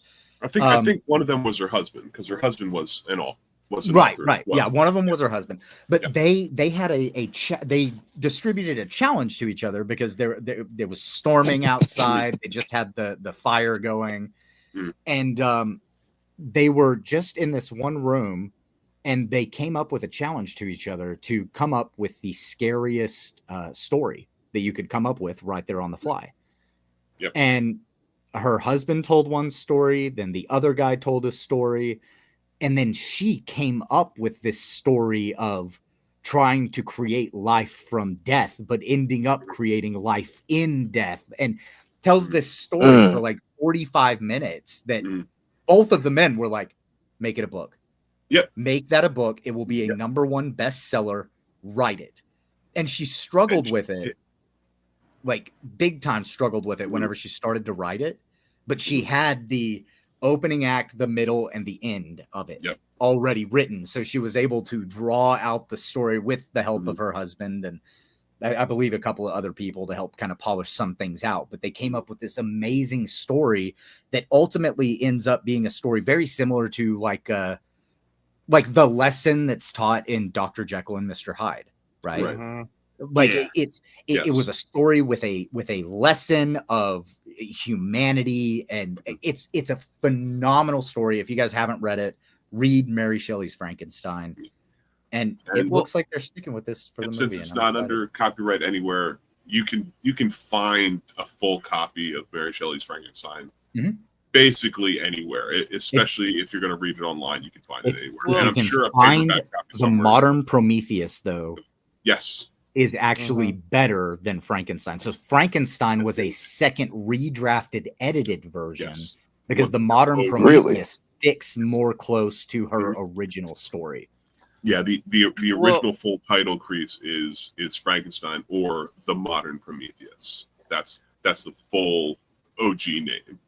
Yeah. Well, I mean, I do know that when that book came out, it outsold. You remember when that book came out? Holy shit! I know that the book outsold Nosferatu. Yes, it did, and it was huge around the world at that time. Oh, it was massive. It was massive when that book came out. Oh yeah, and you also got to think like one of the first movies that silent films ever did was based off of Nosferatu, but also. Frankenstein right after that too, and then it's like probably 2 of the greatest books that's ever been written. Certainly 2 of the best horror novels ever. Ever. So, Hayden, how much longer you have with us? I think I got about 5 more minutes. Okay. Well, so since we have 5 minutes, let's wrap you up and give you some shout outs and all that jazz. So. What do you have coming up for yourself? So tomorrow, actually, let me pull up my schedule here real quick. Sure. I've got a bit of a busy weekend. So tomorrow, You always are. yeah, no kidding. So tomorrow at 5 p.m. Eastern, I will be with ABF checking out the Summer Game Fest. Then Saturday, also with ABF at 4 p.m. Eastern on the Future Games. And Sunday at 1 p.m. Eastern for the Xbox Game Showcase. And then let's see, I'm going to try to get a video out maybe Saturday or Sunday. Okay. And I don't know what it's going to be on yet. I'm gonna dig around, see what I can find, and I'm gonna try to get back on my schedule at 2 videos a week. I'm still working on figuring out when I'm gonna start live streaming. But yeah, I am on YouTube at HaydenWayne75, on X at HaydenWayne75, where I give hot takes and sometimes piss people off, and that's a lot of fun. And oh yeah, then I because also there've been some takes where I'll be looking at you, bro. I'm like, what? He said what? But I also have a kit, which obviously isn't getting used right now because I'm not doing any live streams for myself. But then Monday on ABF's channel with Off the Hip, Tuesday on Nerd Wars channel at 11 p.m. Eastern, we do our politics show. And then every Wednesday, you can find me on Late and Gay with the GCA at 8:30 Eastern. Amen, brother. And you do not necessarily have to have one, but what we do on this show, we each, at the end of the show, we throw out a recommendation. It could be music, television, movies, a book, anything. If you potentially have any piece of media, anything like that you want to recommend to the people watching that they check out, if you have anything like that. Okay. Yeah. So for anybody that hasn't yet, I've been kind of a bit of a I don't even know how to put it. I've been evangelizing this anime for a little while, and I highly recommend everyone watch it if you haven't yet. Freyren Beyond Journey's End. Freezer burn. I am watching it currently. Yes, it's good. It's actually like good, guys. Check it out. Favorite. It's great. Whenever she tells demons to go kill themselves, like that's like what a flex. Great. And she's the entire show is based on the premise of she was part of the party that went and killed the Demon King, and the show starts after they killed the Demon King. So there's lots of people that have called it a slice of life. It is not a slice of life show. I'm not a fan of slice of life stuff. This one, it's not super action heavy, but the moments that you get action, the action is exactly what you would expect. They go all in. Thousands of years. They go all in. She can snap her fingers and just kill something. I think it's powerful, and she absolutely hates demons. Demons are evil. They have no redeeming qualities. They must all be exterminated. There's that. It's a absolutely phenomenal show, and I'm reading the manga. And something that I like. The music is awesome. The music is good. Phenomenal. It certainly sounds like we have consensus here on liking it. So yeah. I mean, I'm currently watching it, so I have to agree with it. It's pretty damn good, man. Like they have a lot of like shonen references too. Like they make a homage to like a lot of Naruto, Yu Yu Hakusho stuff in there. Like Freyren, highly recommend as an anime fan. Like y'all should check that one out. And if Jess was here, she'd be like, "Watch it, you fools!" Yes, the mama bear of the GCA. Jess loves the show as much as I do. Like, and whenever I say I love the show, I've been watching anime for probably 24 years, right? And as soon as I finished it, I was like, "Oh, this just I want to rewatch it again." Top 3. It is in my top 3 anime of all time. Like, it's absolutely phenomenal. Like I said, I went and bought the full series of the manga that's out because I was like, I need more of this. And they seem to stick really true to the manga as far as I've read in it. And a lot of people, not a lot of people. There's some people who don't like Freyren as a character because they say she's just unlikable. But I don't see that. I disagree. She's funny. So what they're saying whenever they say that is that because she's not close to people, she's emotionally distant. She's pretty autistic, right? Like she just doesn't understand how to. She's over interact with 1,000 people. years old. That's the thing that they're missing. Yeah. Whenever everyone around you lives their entire life in the blink of an eye, you're naturally going to be distant from them. But then she forms a connection with this one group that she kills the Demon King with. And she goes, I'll be back in 10 or 15 years. She comes back 10 or 15 years later and they're all old and dying. Yeah. And she realizes that you have to seize those moments that you have with the people. Every episode teaches you a lesson. It's all about her learning to become close to people, even though it's totally out of her nature.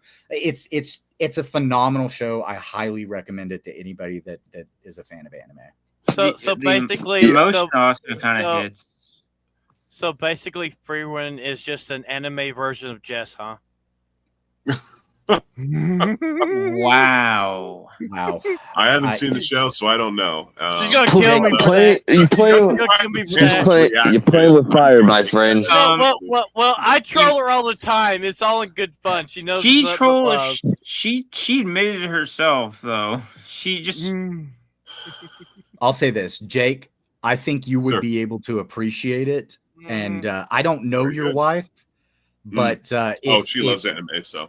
Okay, then she might really enjoy it as well. She'll like this one.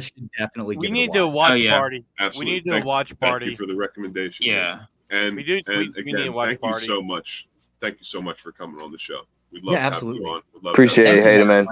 This has been a ton of fun. Like I just drove in from work 9.5 hours today though, so I've got a couple of things that I need to try to get taken. Go ahead, bro. Take some rest, man. We understand. We'll see you later in Discord, brother. Have a good evening. Sounds good.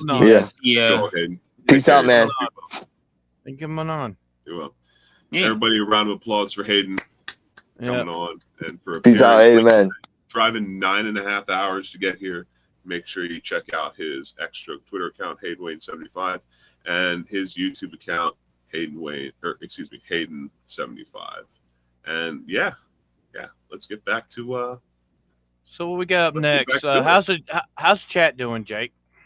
Well, considering before we saw Hayden off on the rest of his evening, the last 20 minutes our discussion was surrounding horror movies and horror generally.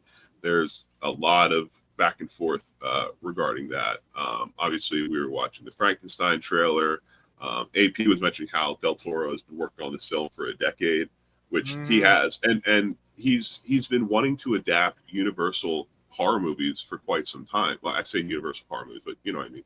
Like, for those of you that don't know this, The Shape of Water, that kind of romance movie that became an Oscar winner, Creature from Black Lagoon. The reason that movie exists was because Guillermo del Toro wanted to make a Creature from the Black Lagoon movie, and he was part of the way through doing so, and then they nixed it, and so he took his idea into a different direction, and The Shape of Water came out of that. Jeff was talking about how when Victor Frankenstein teamed up with Van Helsing, I'm pretty sure you're mixing Dracula and Frankenstein there, although back in like the 20s and 30s, Universal made everybody keep up with everybody else. They did absolutely wild stuff. I think AP is put the list: Sinners, Nosferatu, and now Frankenstein. If you're listing things you haven't seen, I think you should see them. Sinners just came out. Nosferatu. Sinners is good. Remember? Sinners is awesome. Kreese has been singing. It's good. For a number of weeks now. So somebody uploaded it up free on YouTube, and I got to watch it the other night. It is so damn good. It's so good. There you go. It's still there before we take it down. We'll see.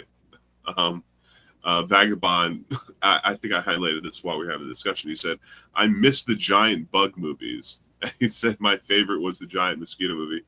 Yeah, those giant bug movies where they'd use macro lenses to film ants and animatronics, spiders, or they'd make animatronics, and then they would composite blue screen actors in the foreground, and then you can even get even crazier to Attack of the Killer Tomatoes, which is they do the same thing, but instead it's tomatoes, which is weird.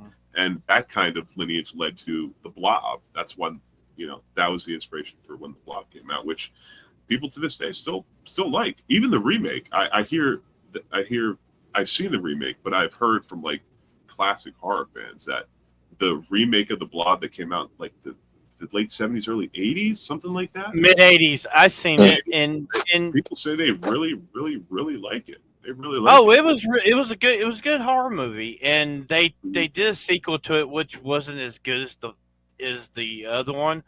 Right.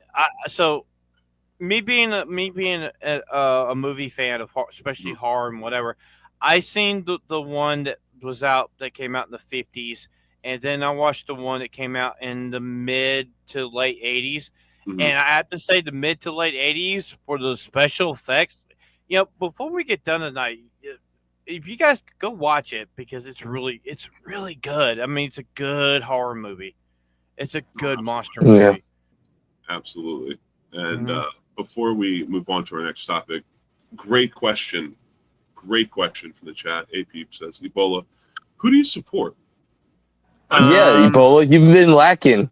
You haven't been giving the people what they want. Well, If you don't do it here, we're gonna make you do it on the anime show. I already did it too.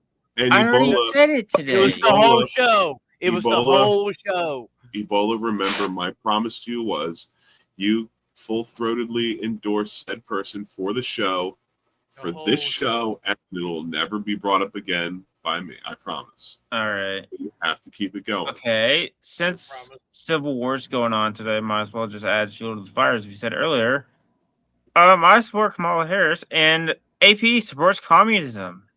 Whoa. Whoa. Communism. But- Get wait a that minute, fucking comment off the screen. The problem is Ebola. Functional? No, you're not, commie. Don't Kamala support communism too? I mean, So he supports Kamala Harris as well, is what I'm hearing. So do you have like a big old poster saying that you love her, Ebola? Nah. He's got one of those like 6 foot tall cardboard printouts. That he Okay. it's some odd reason her mouth is cut out. It's cut out. You know. Wow. Kamala supporters don't have any money. They're poor. That is true. Yeah, you have no money. That's true. That's pretty good. Kamala supporters don't have any money. Anyways, what's next on the docket, ladies and gentlemen?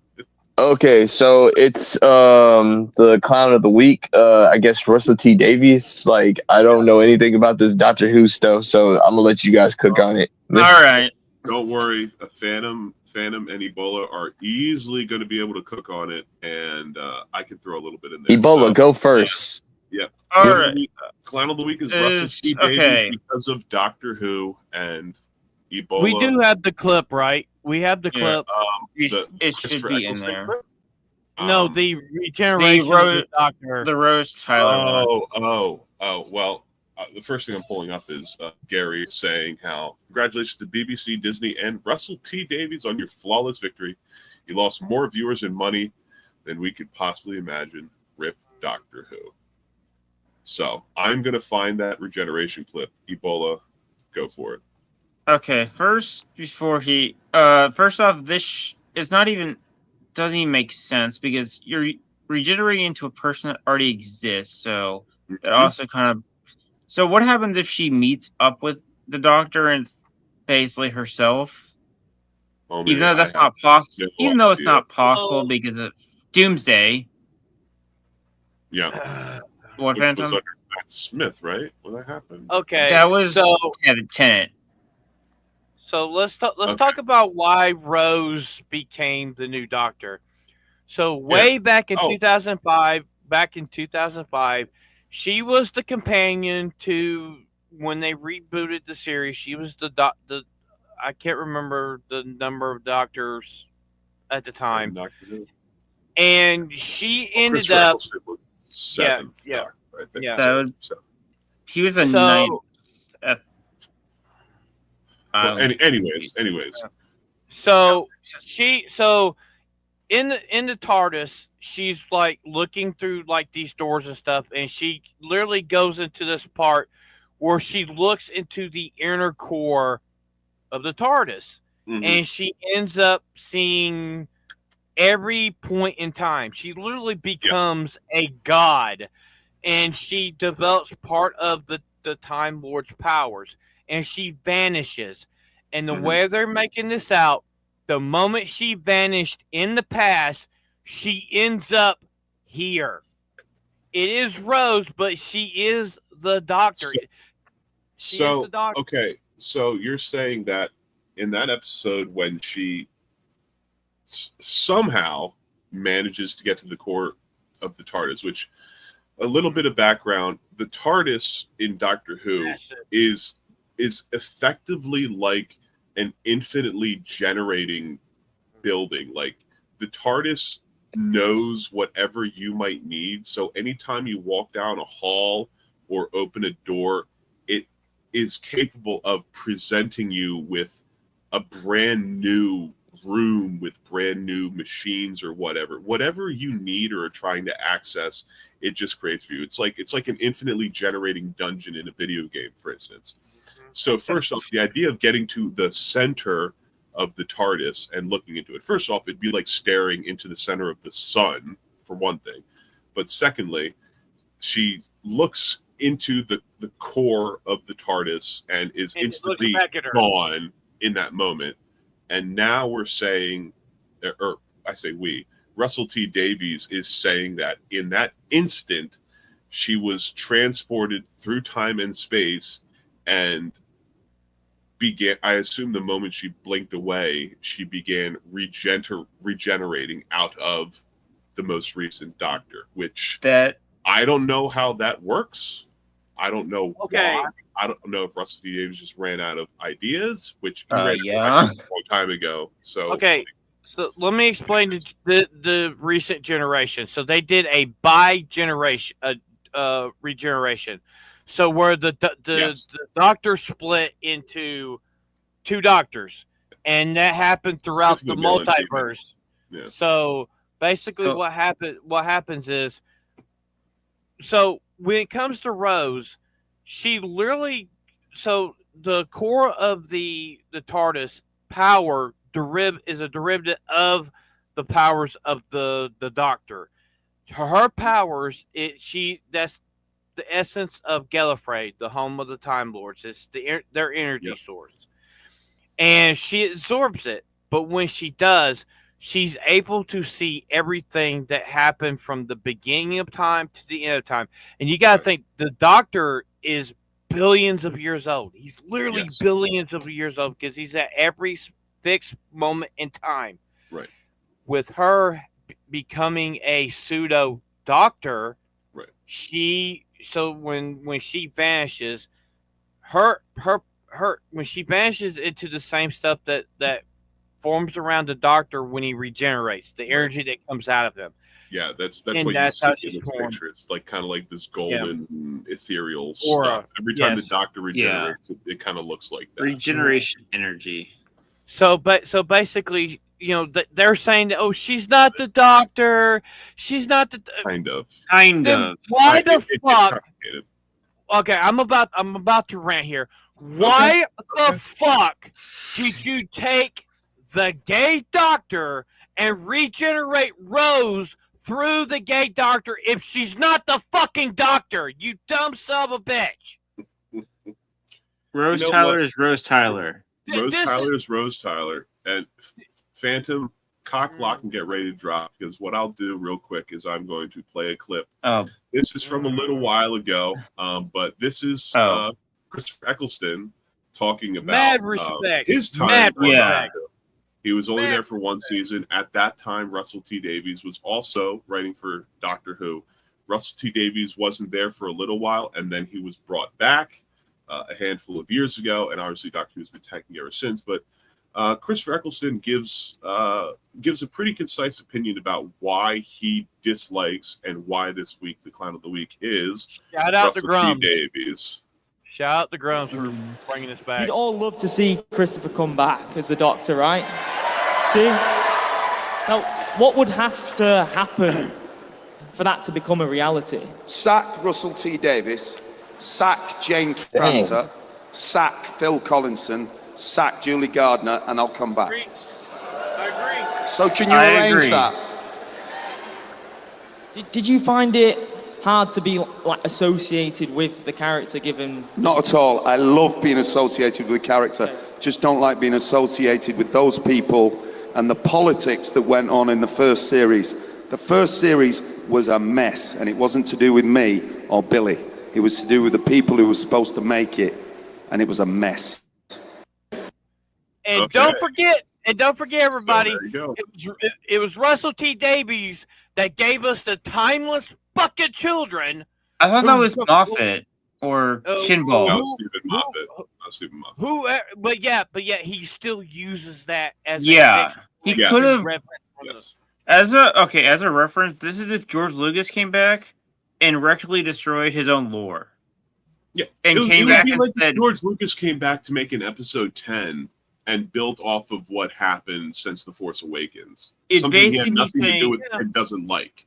if he came back and said, change Darth Vader from being mechanical because he's like, I don't want to associate people that can't breathe with evil. With evil. Oh gosh. Davros. They literally they took Davros because him being an evil person in a wheelchair was racist. Yeah, it was racist. I agree with Hollywood scholar that said this is worse. This is worse than Star Wars in terms of killing a franchise. Dude, I gotta tell you, Yeah. the Doctor Who franchise has jumped the shark so many times. Oh this yeah. time they jumped the megalodon over this. Yeah, it's so bad. I say after Capaldi, don't watch anymore. Yeah. Peter Capaldi, I would say, was pretty good. Capaldi got some bad episodes and seasons, but you could tell he was actually a good actor in this. I want to shout out M. Kemp fan because we do agree about this. The woman that took over as the first female Doctor, I can't remember her name. Jodie Whittaker. Whittaker, phenomenal actress. She was in a lot of really good shows. Mm-hmm. But they made her the fucking Doctor, and it's like it's not because she was the Doctor. She was written terribly, and they made the entire point of her being the Doctor because she's a woman and she's better than the older Doctor that they had before. And that's what they did. And she was in this episode, and she's like, yeah, you might have been one of the greater male doctors, but there's me, and I'm like, bitch, shut the fuck up. Yeah, that was. And I want to be clear about something. I started watching Doctor Who maybe in 81, 82, and I got to watch the second Doctor up until the fifth Doctor because the only way I got to see it was on PBS on Saturday night. So I've been a fan of Doctor Who since the 80s, and I love this series. I love the original movies. I love every aspect of the show. I actually love this better than Star Wars or Star Trek. Oh, we got a Mo sighting, guys. And Billy Piper has definitely had some work done. That's for damn sure. Well, yeah. I'm gonna be nice to Mo tonight. I'm not gonna show the clip. I showed it earlier. Continue.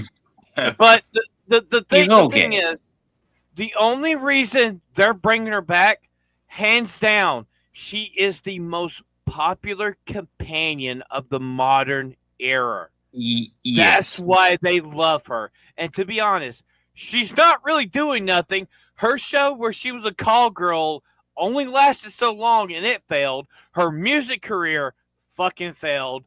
She hasn't done nothing since. I forgot that she and whomever was on her team tried to launch a music career in the early 2000s. And it failed. I forgot about that. Yeah. No, don't take me wrong. She actually sang really good, but her album failed. Yeah. And if it wasn't for Doctor Who bringing her back maybe one or two more times, Yep. she'd be broke now. I think she's broke now, so she's coming back to the show for payday. That's all it is, and it's I think sad. probably if she didn't need it or didn't need money or something, she might not have accepted the role. And Yeah. you gotta say, and you also gotta think. Usually, the doctor usually regenerates Is it Rory? around the Christmas special. Yes. That's when he does it. We're not even halfway of the year yet, and they literally on the first day of June got rid of the gay black doctor to switch to a white woman. If not on purpose, some hilarious symbolism. Timing. Yeah. Yeah. That's crazy ironic. What Mo just commented. This is something that really gets to me. With not just with Doctor Who, but with any type of media that people like. I loved Doctor Who, past tense. It's something that still exists, but it's been done so poorly that you have things like this being said. I loved Doctor Who. I don't. Speaking of, that's sad. It's unfortunate. I just say, if you guys want to see good Doctor Who, go to Pluto TV. They have a channel dedicated to Doctor Who. Go watch that. Yeah. Yeah. I still But go back speaking- and watch some clips of Doctor Who, but the new is not. Speaking of returning media, I think we could just go into our pop culture stuff real quick. We only have King left, so let's hit something real quick. King of the Hill. Yeah, King of the Hill is back, which I'm freaking like let's go. Let's freaking go, man. Like Mike Judge is still based or whatever. How I know he's based. Like, if you go watch this recent Beavis and Butthead episode on white privilege, that's why. Like, it's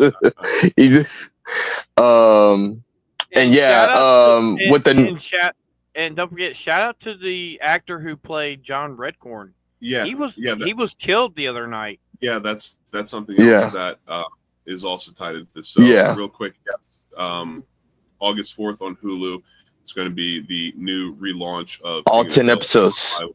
All 10 episodes are dropping. 12 episodes. And something that happened again, this was just a few days ago. Jonathan Joss, who played Redcorn, was shot and killed. Seemingly, from what we know, like his wife. He was gay. He was gay. Excuse me. Well, this ties into it.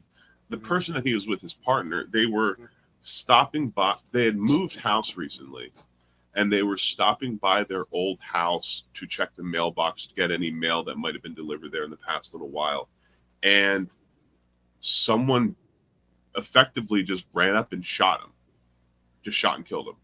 And that leads into this. I found this on a local news channel for Texas, Spectrum One News. Here you can see this is his old house that they were stopping by to look at. See a sign here that says Redcorn, and something that says here is that it says the police are considering whether the King of the Hill actor's sexual orientation played a role in his killing. They're saying investigators are looking into whether the sexual orientation of the voice actor Jonathan Joss played a role in his shooting death in Texas. Authorities were saying this on Thursday, but walking back a previous statement about the potential motive.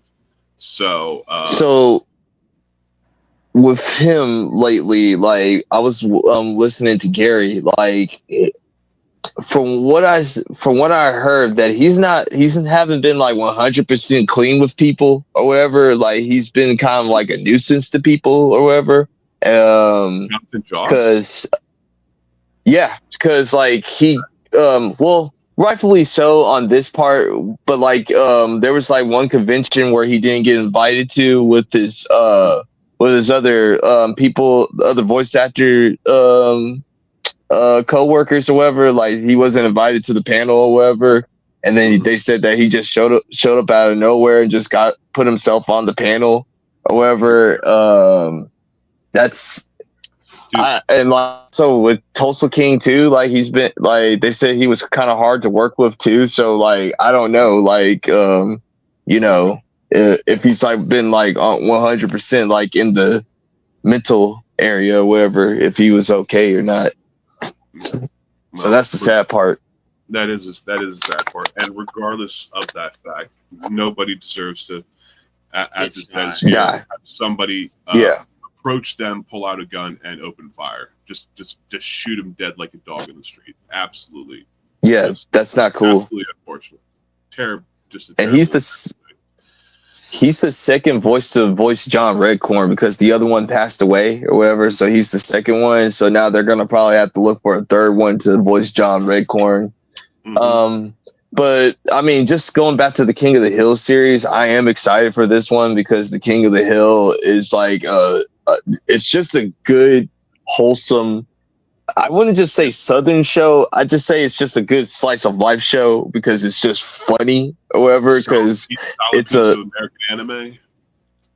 Yeah, it's just it's really about a boy and his father like having two different ideas or whatever, but like you know they're trying to get close to know each other. Like that's what I love about Hank and Bobby's relationship. Or whatever. Also, you get in the trailer, you hear the new voice actor for Dell, and they're actually really decent. They actually sound like Dell, because we know the actor who played Dell. He passed away last year. Last year. Yeah. So. Yeah, that's crazy. But will we have will Cotton Hill be still alive, or will he be dead and gone at this point? Well, what I believe with the Cotton Hill thing, they'll probably just make like references to him, or like maybe they might have like a flashback episode of Cotton Hill or whatever, because he killed 50 men or whatever. So I will say this. One thing that's been confirmed is that this is canonically taking place 8 years after the show did. So it's not a full reboot. Bobby's like nearly 21 years old, something like that. So will they have it like with the character that his niece, the one that because her actress, she passed away, right? Well, I don't know. There hasn't been a ton of announcements. There's only been a So with that, they said like Mike Judge already said that Lucky and Luann or whatever, they're gonna be like not in the show that much or whatever. Like they kind of wrote them out of the show because they want to just preserve those characters or whatever. So preserve that legacy. Fair enough. Absolutely. Yeah. All right, so let's watch this. Absolutely, yeah. So, we're coming up on the 2 hour mark, but you know what? Let's go ahead and again, this is not a trailer or anything. This is the opening sequence, and we'll go ahead and we'll play this real quick. And the music is probably copyrighted, the opening song, so I'm going to turn it down. Oh, it is. It is. Let's go ahead and let's watch this. This is going to be. This is the show, and freaking love it, man. We can see time pass, seasons pass. Yeah, they move. Black Guy moves in. It's Black Guy move in. This is obviously during lockdown and stuff. His name is Muhammad. His name is Muhammad, or whatever. Well, apparently he moved out, and they got their house back, and there they are. The one thing that by looking at this, I don't think they made Bobby gay because he does have a kid. He has a son in this show too. I don't. No, that's Hank's brother GH, or whatever. That's Hank's little brother GH. But they already confirmed that Bobby and Connie are still together, which I think that's cool. That's great. That's great. Hey, me and Betlaw had a running bet that they were going to make Bobby gay. Thank God. Who said he's not going to be gay? Yeah. We both said that we thought they were going to make Bobby gay. Oh, then you guys both lose. Yeah. Well, then who do you pay if you guys both bet on the same thing? No, we was having that conversation. It's like we were like, I was like, I bet they make Bobby gay. And he's like, yeah, I take that bet with you. I think they'll make Bobby gay. Well, You both lose. They didn't. They Well, you both lose. At least they surprised us. Well, we still don't know. We still don't know yet. We haven't watched the show yet. They still. Nope. He's gay and married with a woman. In 2 months, we'll be able to, because in 2 months it'll be August. And as Chris said, all 10. You can watch all 10 episodes on day one. Yeah. So if you guys have Hulu, or if you guys happen to have Disney Plus, if any of you out there happen to have Disney Plus, most Disney Plus packages have Hulu included. So, and if not, I'm sure if you really, really wanted to see it, you could. You're adults. Figure it out.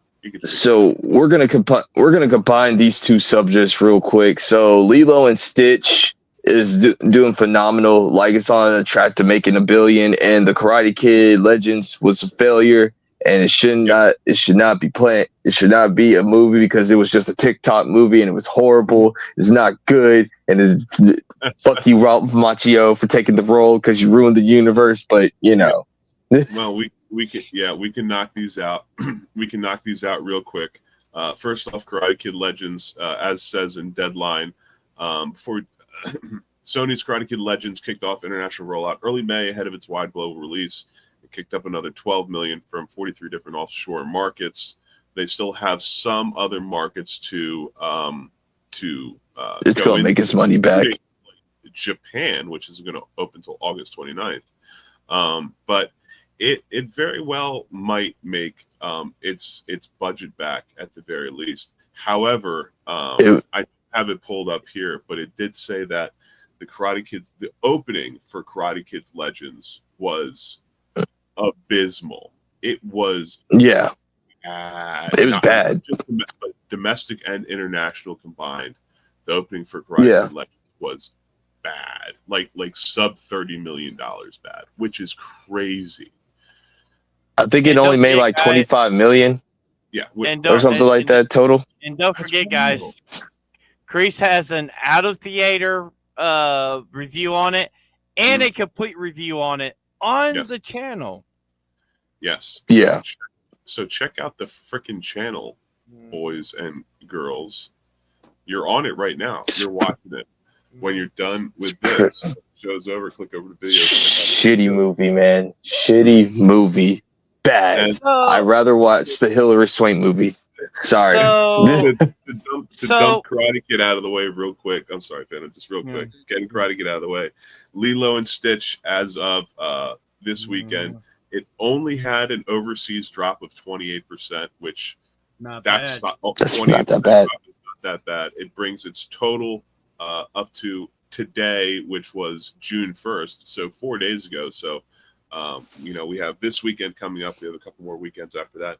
But as of this past weekend, Lilo and Stitch is up to nearly $611 million. And as Phantom said, he thinks it's going to crack $1 billion, and it's getting there. It's getting there.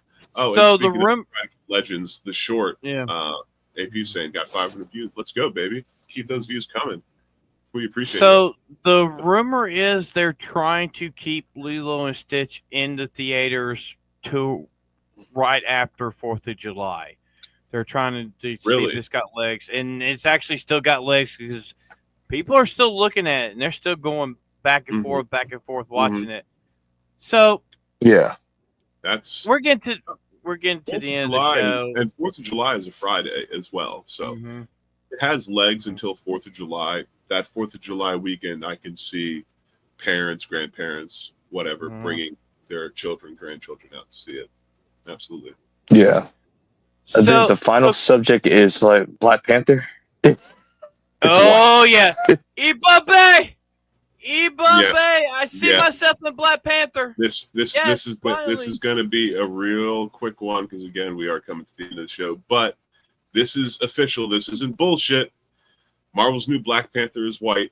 Yes, seriously, the new Black Panther. It's a white man. Now, if they had balls, they'd really lean into it, make Black Panther 3 the movie, and cast Ryan Gosling as T'Challa. But I don't think that's going to happen.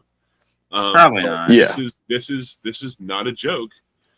This is not a joke. This is Katema, the Caucasian son of T'Challa. And Marvel's Umar's not gonna like which will this. be in Marvel Knights: The World to Come, Volume 1.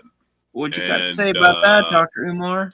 But the thing is, this is funny. The move has already sparked widespread discussion across fandom and social media, with many shocked not only by the storyline, but also by what it represents in the broader cultural landscape of superhero fiction. I love it. The I want to buy this meme comic is book. a lot. Black prince, then king of a country, have a, like it says, Caucasian son. Okay. It's not how it works, by the way. Super excited about that. so to be fair, this is an Elseworld. This is a what if story. Yeah, it's arc Marvel they're Knights. doing. It's not Yeah, mainline. so- Yeah. It's not mainline. It's But- not part of 616, but it's funny, but- though. But It's still funny. I'll say this much, Marvel, you don't have enough hair on your ass to make this fucking canon. You don't have enough hair on There's- your ass to make Dude, this there's fucking Please do There's it. no way they would make T'Challa Black Panther or 616 Black Panther a white guy. There's no fucking way. Yeah. If they He was do it, introduced as a black guy with the Fantastic Four. He's always been a black guy. It's, that's just the way it is. It'd be like Oh. making Luke Yeah. Cage a white guy, like totally missing the point of the character. but it not is gonna his son. So for argument's sake, they make his son in the movies. Yes, but how does a black man have a fully white Caucasian son? Not even Like, mixed. straight up the Well, he amount has of blonde Caucasus. Yeah, he's straight Yeah. up white with blonde hair. blonde white. I Well, don't know. to be His fair, white- there are the mother would have to be certain. real white for that. to I happen. mean, he'd be albino. They can make him albino. Yeah, but albinos don't have blonde hair; they have perfectly white hair because they have zero pigmentation anywhere. Yeah. Yeah, but Yeah. he'd be so. Point of He'd probably look at albinism himself is like you have no he'd be like- pigmentation whatsoever. he'd be like, I don't want to be all white. I gotta at least get my hair some color. Yeah. Fine, Sarah. Yeah. Okay. So- But I think, yeah. So we're at the end of the show, guys. funny So work. Crease, we have been teasing this forever. And before Crease puts this out, I'd like to say we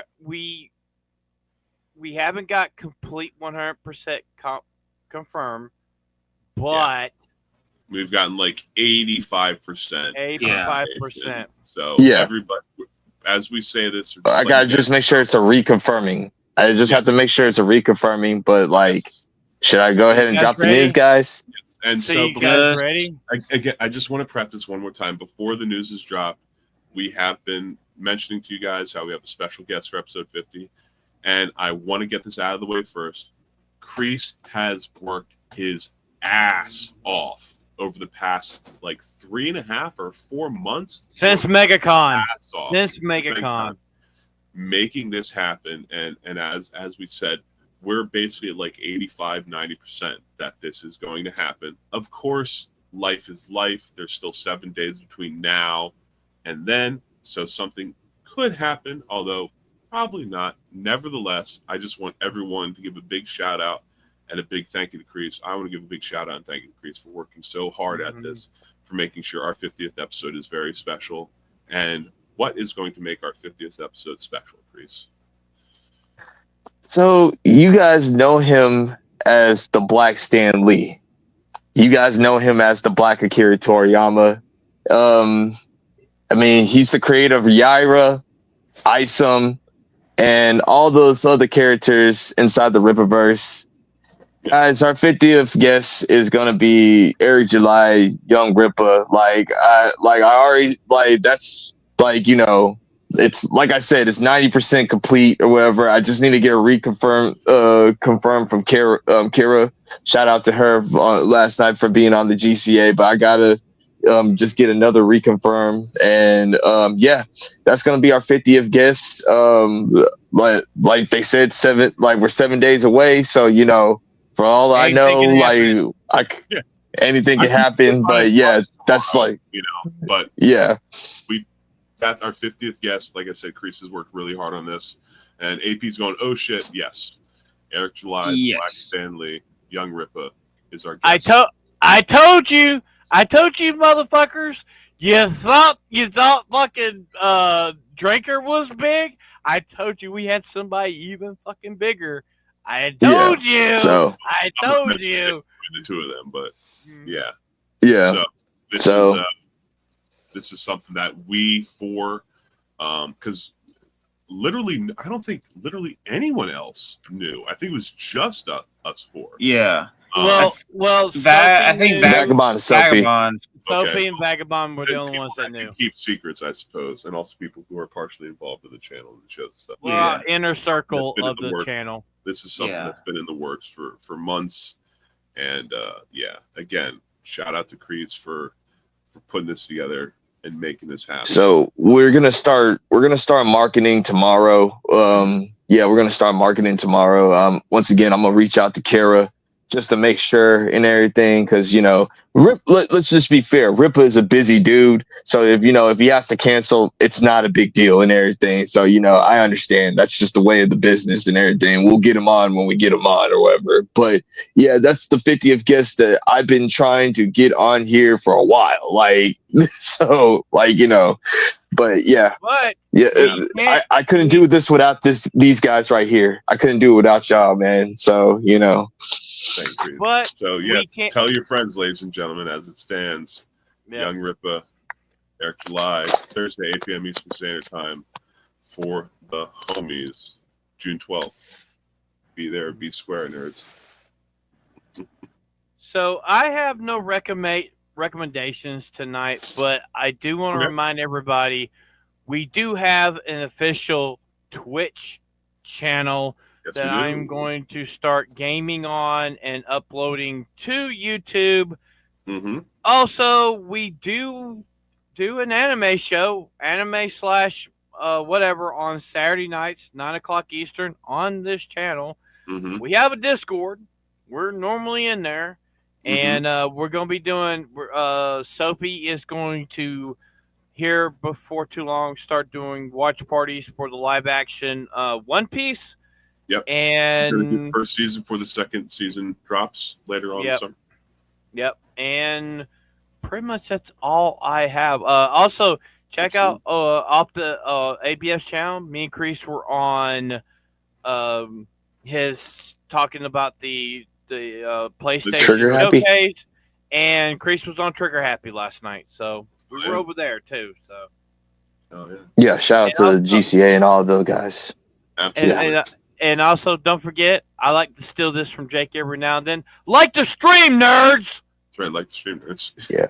So, Ebola, do you have any recommendations? Actually, I do, but we did mention it earlier, but I'm going to recommend it again. Free Rin, Beyond Journey's End. Absolutely. Yeah. I am watching it. I'm very early in, but it's good so far. Right on. And besides here and Saturday, I make videos Monday and Tuesday.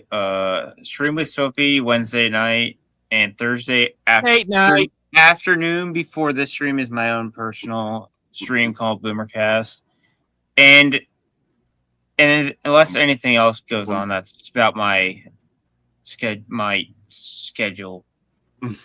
All right. And do you have any final parting words? Wink, wink. Atomic Patriot is a commie. Anything other than that? Okay. One more. One more. Okay. Since Kamala Harris, he's a commie. I am right now. I am pulling rank since you failed. No, I didn't. Failed. No, I didn't. You did. You failed. You failed. With the Kamala stuff. Okay. Saturday night on the anime show. Okay, wait. You literally have to do this shit over. Okay, hold on a second. Wait. Yeah. Wait a minute. Let's hear the man out. Ebola. What is your defense in an attempt to avoid that? What will you do right now in this moment? If Kamala Harris was the president, she would have been the best president of the United States. Breast? He said breast. I meant we know where his mind is at, folks. We know. We're inside of it. You know what? AP, you're the one that suggested this. You think that was good enough? You think that's good enough, or does he have to do it again Saturday night? We're gonna leave it. I- We're gonna I leave think I we meant should to do say- Saturday night. I meant to Now say. we're I meant to say best, but I was saying it too fast, where it just jumbled into Okay, one fine. word. We'll leave it to AP. AP. Okay. All right. AP gave it a 7 out of 10. That's a passing grade.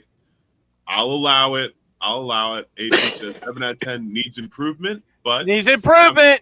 7 Hey, out, that's wait a minute, that's wait a minute, passing wait. grade. 7 out of 10 is a passing grade. So I, for myself at least, I'm going to stick to my guns. I'm going to say Ebola did his job. I don't think you guys should give him shit on Saturday. And She's for better than me, George Where's Washington. Sophie? at least Where's for me, Sophie? everybody chill out. You guys chill out. I am going to say, at the very least, Ebola, you got a passing grade. I am not going to bring this joke up anymore. I'm going to let it go. You are officially cleared in my book. You're fine. Oh, we're These never gonna two let this shit knuckleheads, die. I don't know. And I guess We're never I gonna can- let this shit die. Well, Uh, anyways, Of course not. I'll do my outro, I suppose. My name is Big Dog Jake, BIGGDOGGJAKE. I'm a professional, though occasional VOA. I'm a political writer for hire. I love video games and I love metal music, and I will talk to anyone about them. As always, 8 p.m. Eastern Standard Time on Thursdays. I am here kicking it with my homies, doing it for the homies on the official For the Homies podcast. And my recommendation for you guys this evening is one of my favorite albums by Children of Bodom. Actually wearing the band shirt, and specifically for this album, their 2003 album, Are You Dead Yet? I'm a big fan of them, really like them. Their lead singer and guitarist is no longer with us, Alexi Leho. He dealt with chemical addiction issues throughout his life. He passed away a handful of years ago at the age of 43. It's a real shame when it happened. However, they left behind a really solid discography. And so if you're into metal music, go ahead and check out Children of Bodom. And if you need a good place to start, check out their sophomore outing, Are You Dead Yet? It's a great album. There's some great guitar work in there. I love it. And that's me. That's my stuff. Chris, what about you? So, real quick, my only recommendation is I'm just gonna keep it music. Carter 6 is coming out in the next couple of hours, so I'm gonna just recommend Lil Wayne's Carter 6 series. There's literally about to be somewhat a hip hop war between Lil Wayne, Pusha T, Kendrick Lamar, Jay-Z. It's a cold war going on, and I love every last minute of it for hip hop and just music in general. And shout out to my homie Yo Pops. Me and him are in talks on doing some other stuff and everything that has something to do with music. So yeah, tune in for that, man. So yeah, tune in for that. That's all I got. Oh yeah. And of course, guys, as always, join the Discord, nerds. Join the Discord. We would love to see you there, and we'd love to talk to you. And like Phantom has talked about, all the watch parties that are coming up, posted by various people. Follow us on Xstroke Twitter at For the Homies 696. And if it's still your thing, follow us on Facebook also. And remember, we have an official merch store. We have a merch store on Creator Spring. And we have a new store that we're moving to with our new rebranding of stuff that is on TeePublic. As always, all the links are down in the description.